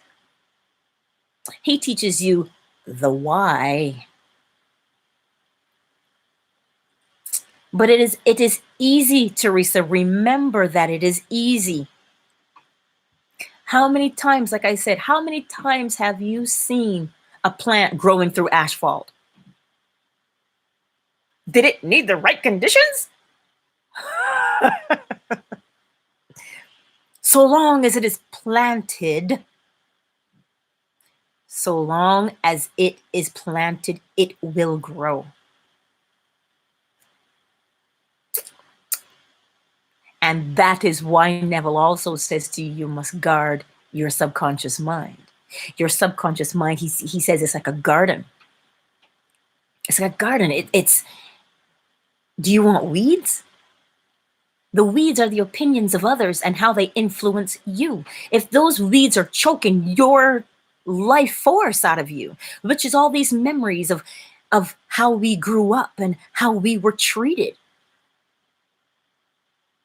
This is why when the Jews did that study, you understand, about the survivors of the Holocaust, and they found that the trauma of the Holocaust was in the DNA of the children.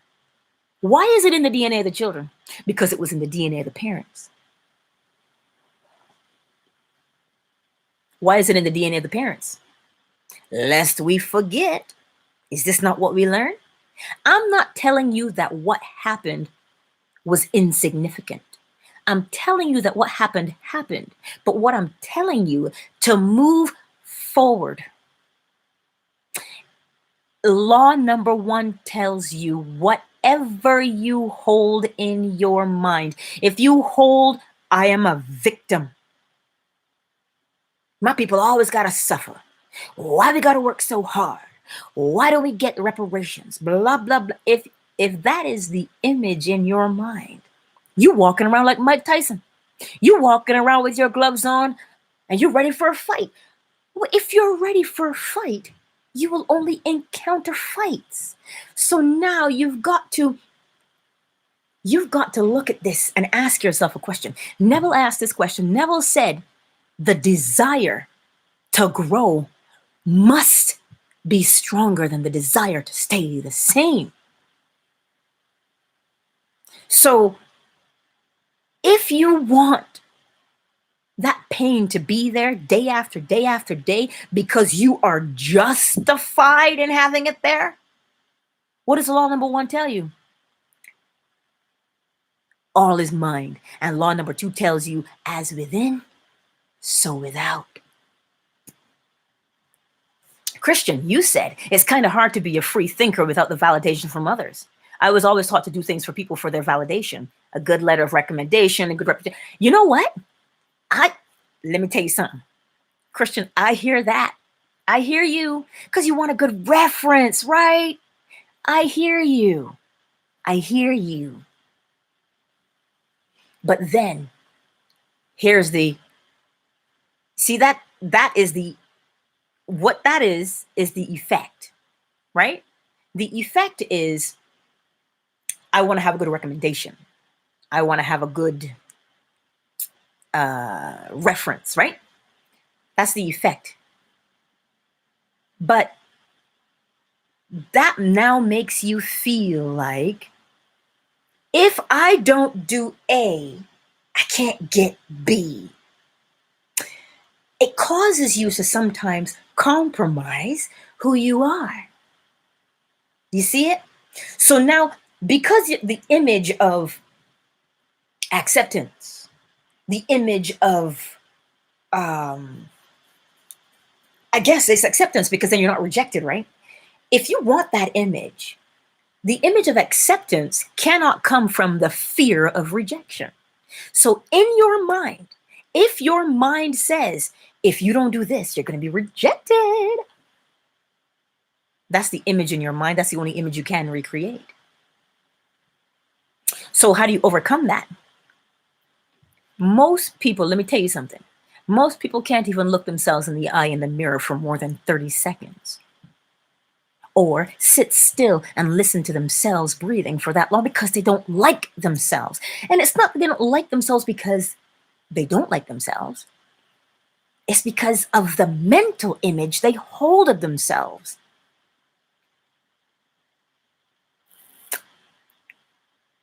Right?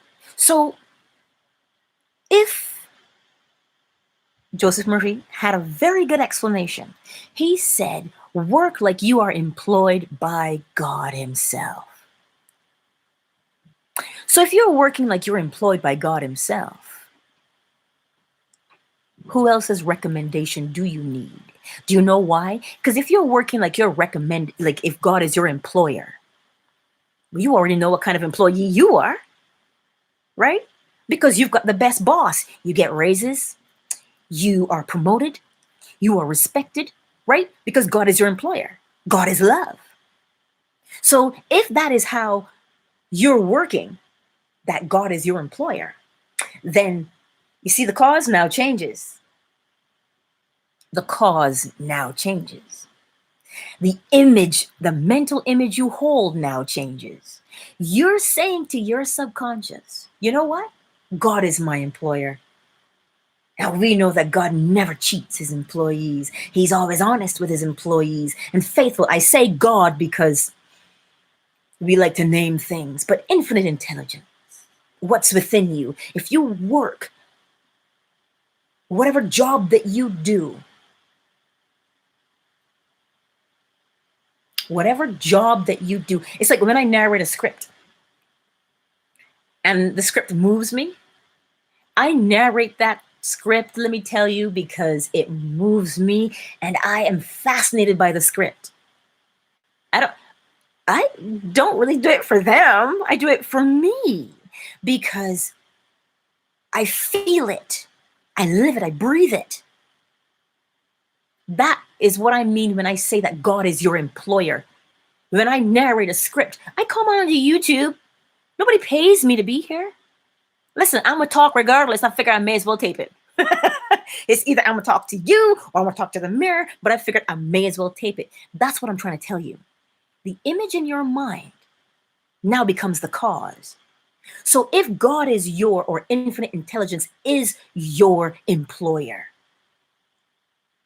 then the validation will always be there, because the validation now becomes the effect. Not the validation doesn't drive you. The validation is not the cause. The validation now takes its place as the effect.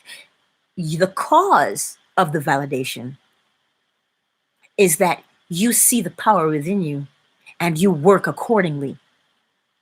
You behave accordingly to the laws that are within you, right? Your words I have hidden in my heart that I may not sin against you. That's what King David said in the Bible. What does that mean? It means, you see those 7 laws? Memorize them so that you will always meet your objective. Because Neville tells you to sin means to not meet your objective. Right? So don't worry about who's validating you. No. The image that you hold, if you hold the image that the infinite is mine, and I always do the best, well then, what are you going to recreate in your life? You're going to recreate situations and opportunities and people that always bring out the best in you. And there's your validation. And it's not the validation for them, it's the validation for you to know that you're following the law that governs the universe. Does that make sense, Christian? I feel like I'm preaching. I'm just like, oh my God. But that's what came when you shared. That's what came to me, Christian, when you shared, because this is why Neville says it's the thing that comes naturally to you, right? We always go out there and we're trying to find and we're trying to hustle. You don't have to hustle.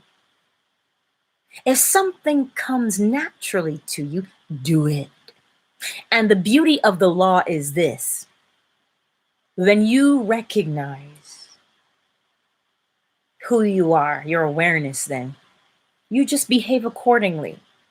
And even though sometimes we make mistakes in the world that we live in, we don't beat ourselves up. We stop for a minute and we go, okay, what do I do in this situation then? What do I do here?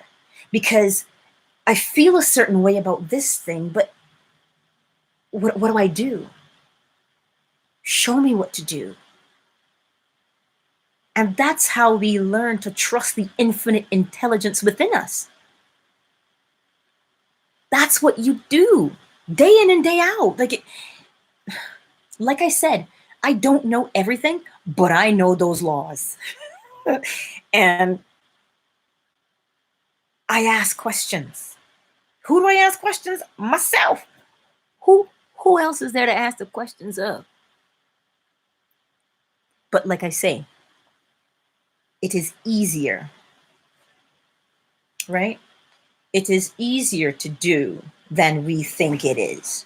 But sometimes we want to hold on because we feel justified in holding on to the hurt, right?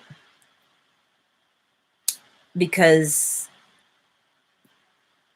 you know, Hippocrates did say something. He says, before you can heal somebody, you got to ask them if they're willing to let go of the thing that hurts them.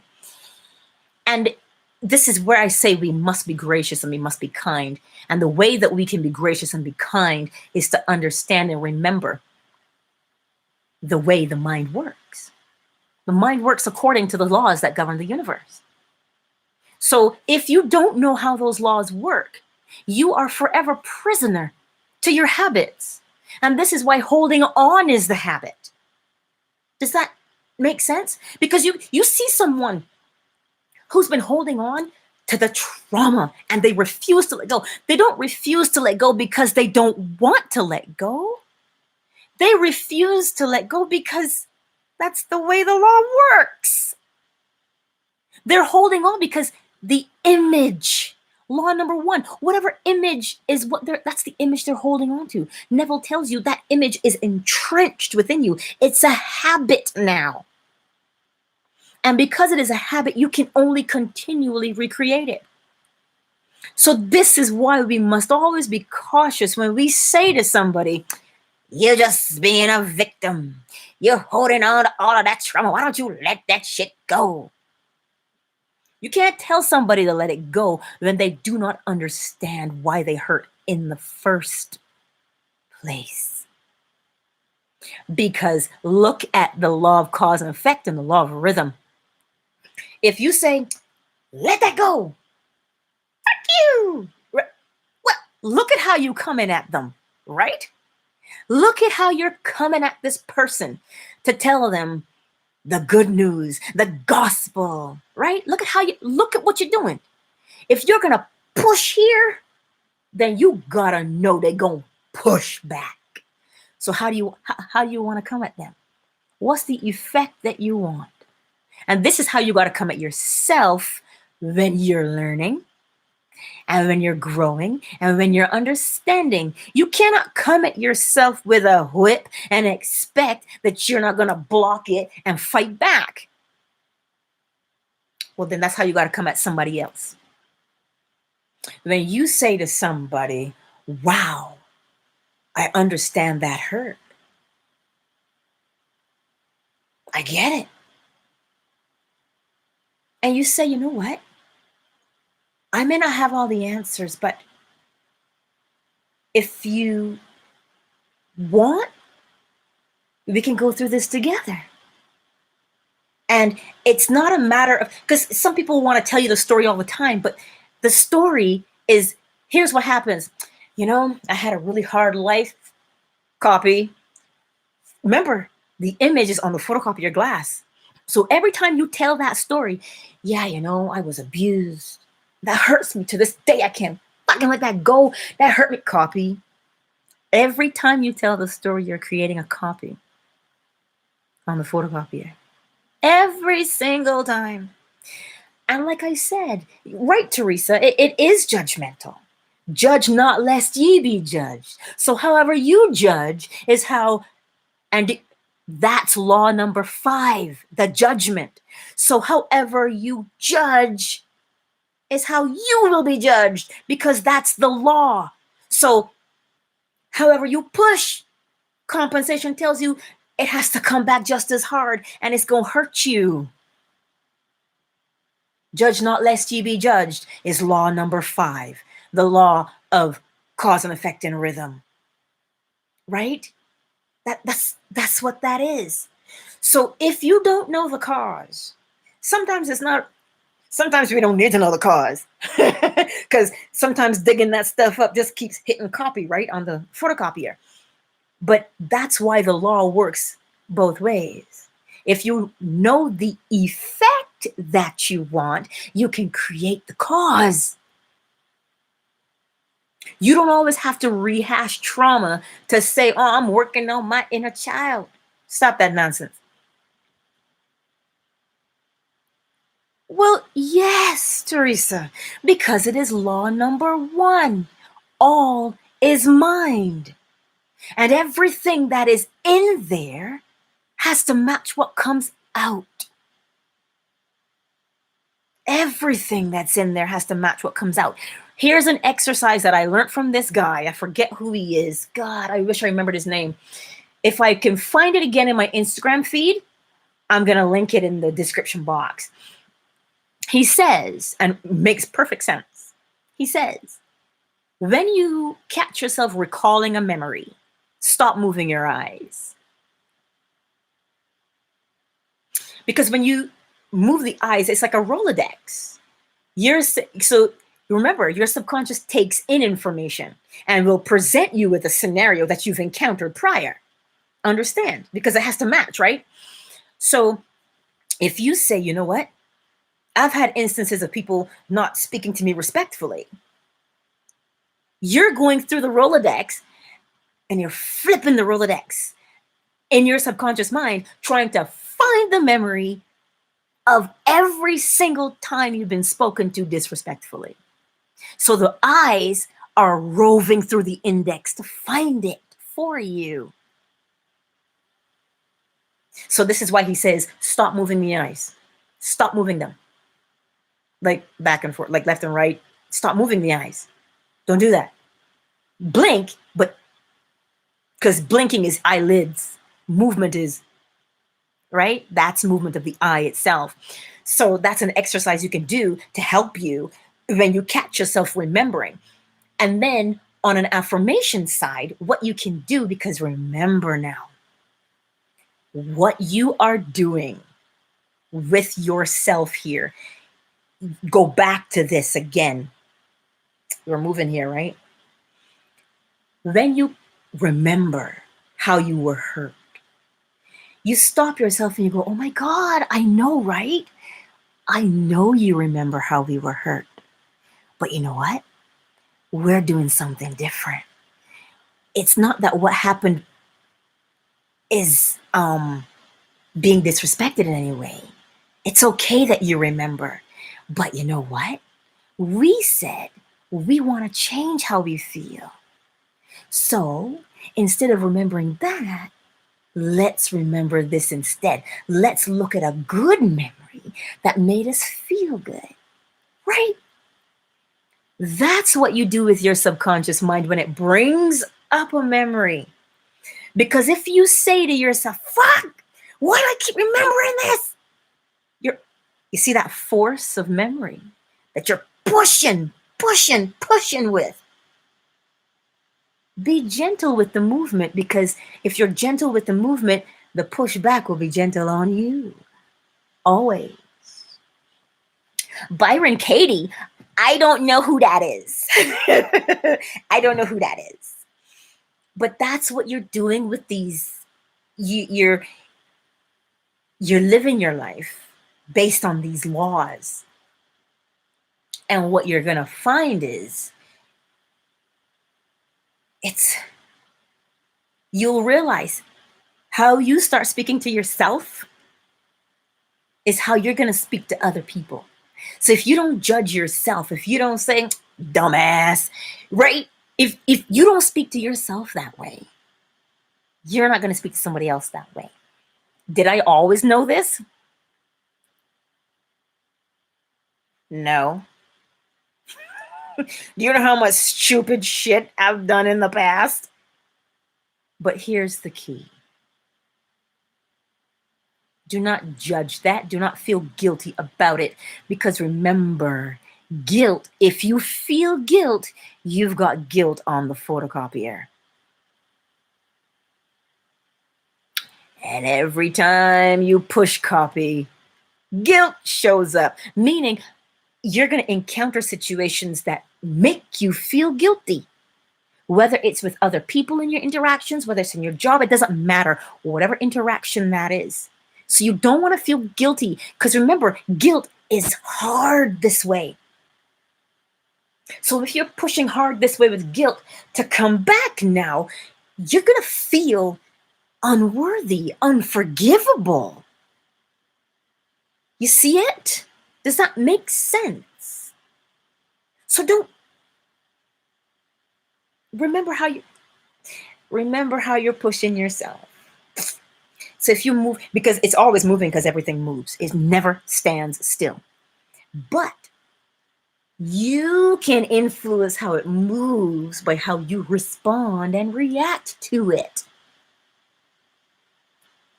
Right? So that's just what I wanted to say. Essential wave, you said, is there a question in there? Because I don't want to take up more of your time than necessary, but I do want to share, because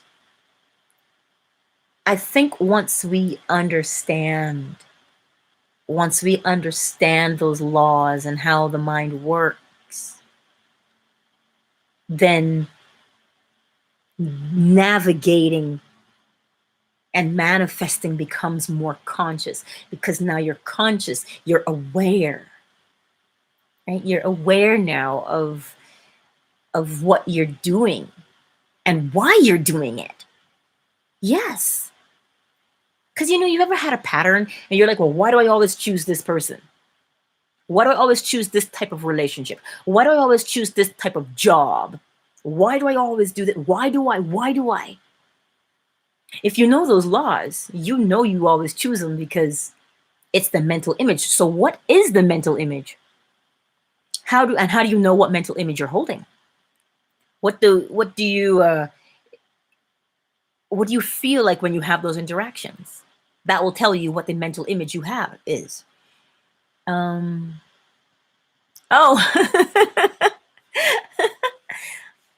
cool, essential wave. Cool. Yeah. But that's how you know what it is that's going on on the inside, because you're seeing it on the outside, and you're like, ooh, do I like that? Or do I don't know. And that's how you figure it out, because you go by how it makes you feel in your body. That's what makes you feel in your body. I mean, and this is kind of like what I learned in school. Byron Katie is the creator of the work, which is the process to free us from suffering. She posits that the cause of suffering are the thoughts. Then we don't believe the thoughts. We stop suffering, and that makes perfect sense. It does. But again, like I say, people want a recipe. People want this is how you do it, right?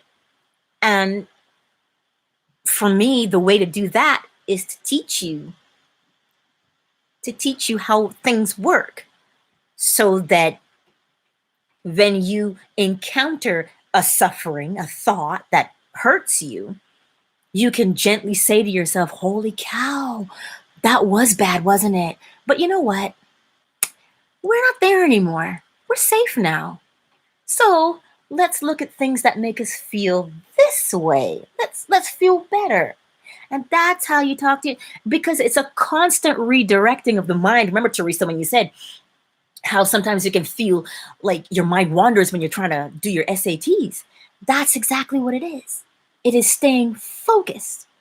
But we don't know how to stay focused because we multitask.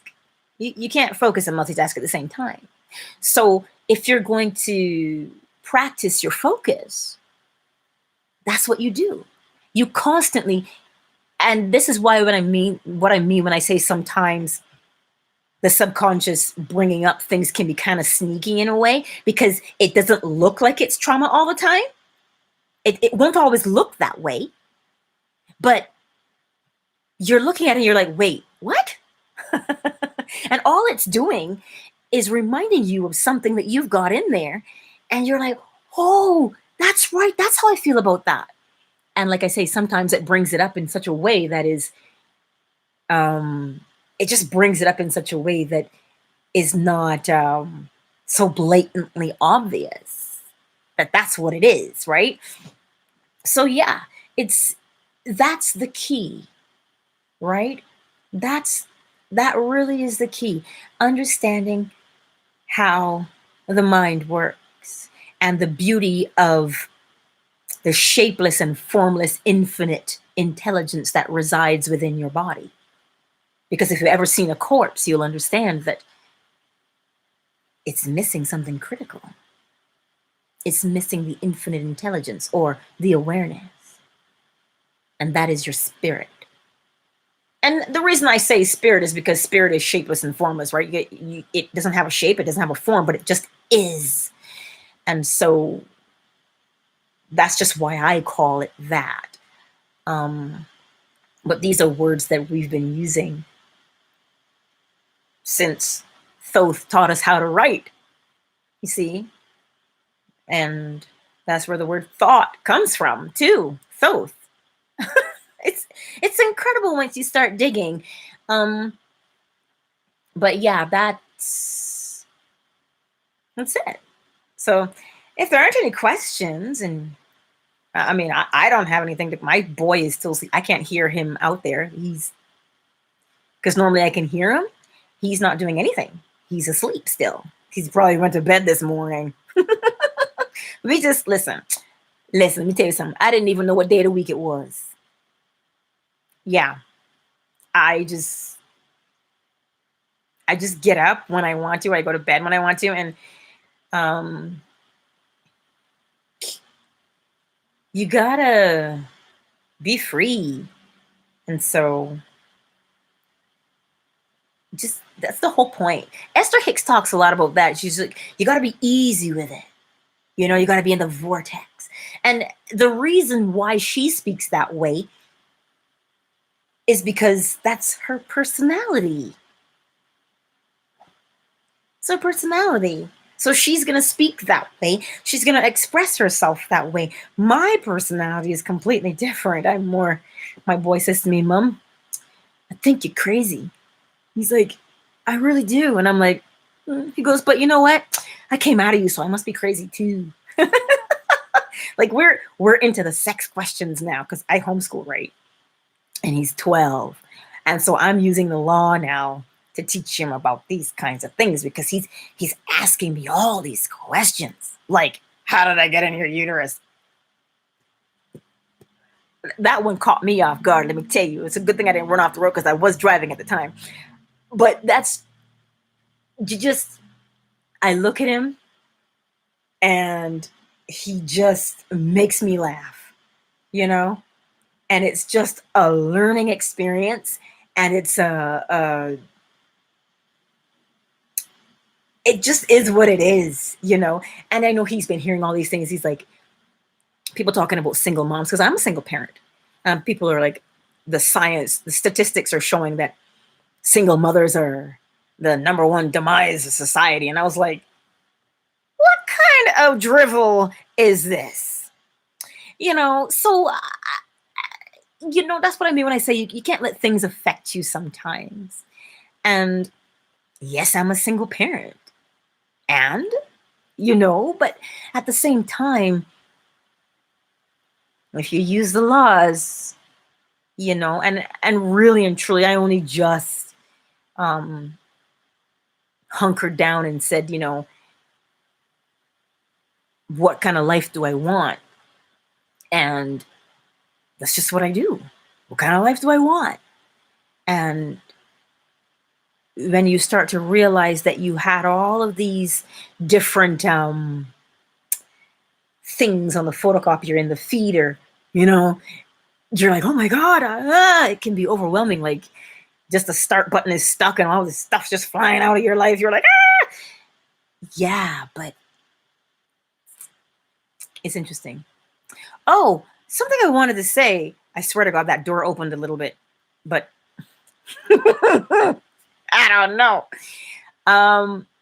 Procrastination. See that? I don't know. I remember telling you guys there's neither a good nor a bad. There's not a negative or a positive. Procrastination, if it feels good, you'll do it. We only procrastinate because we're trying to talk ourselves into doing something that we don't really want to do. You know, that's what procrastination is. Because let me tell you something. You don't procrastinate when your alarm goes off and you got to go to work. You see it? Do you see what I'm saying? So, I mean, I'm watching the wind in the trees, and it's gray outside, like rain. But if there aren't any more questions, like I said, child, I could sit here and I can yakety yak all day if you let me. Because I ain't got nowhere to go. I've done all my chores.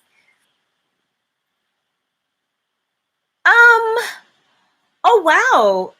Christian says, thank you so much, Angela. Blessings to you and your son. Is there a place where we can donate to you? Oh wow. Sure, if you want to. Thank you. I only use PayPal because us Canadians, we don't have an international cash app. Like those kinds of things don't get to me. Let me drop my email in here for PayPal. That's all I do. I don't do anything else. Yeah, I don't do anything else. You're welcome, Teresa.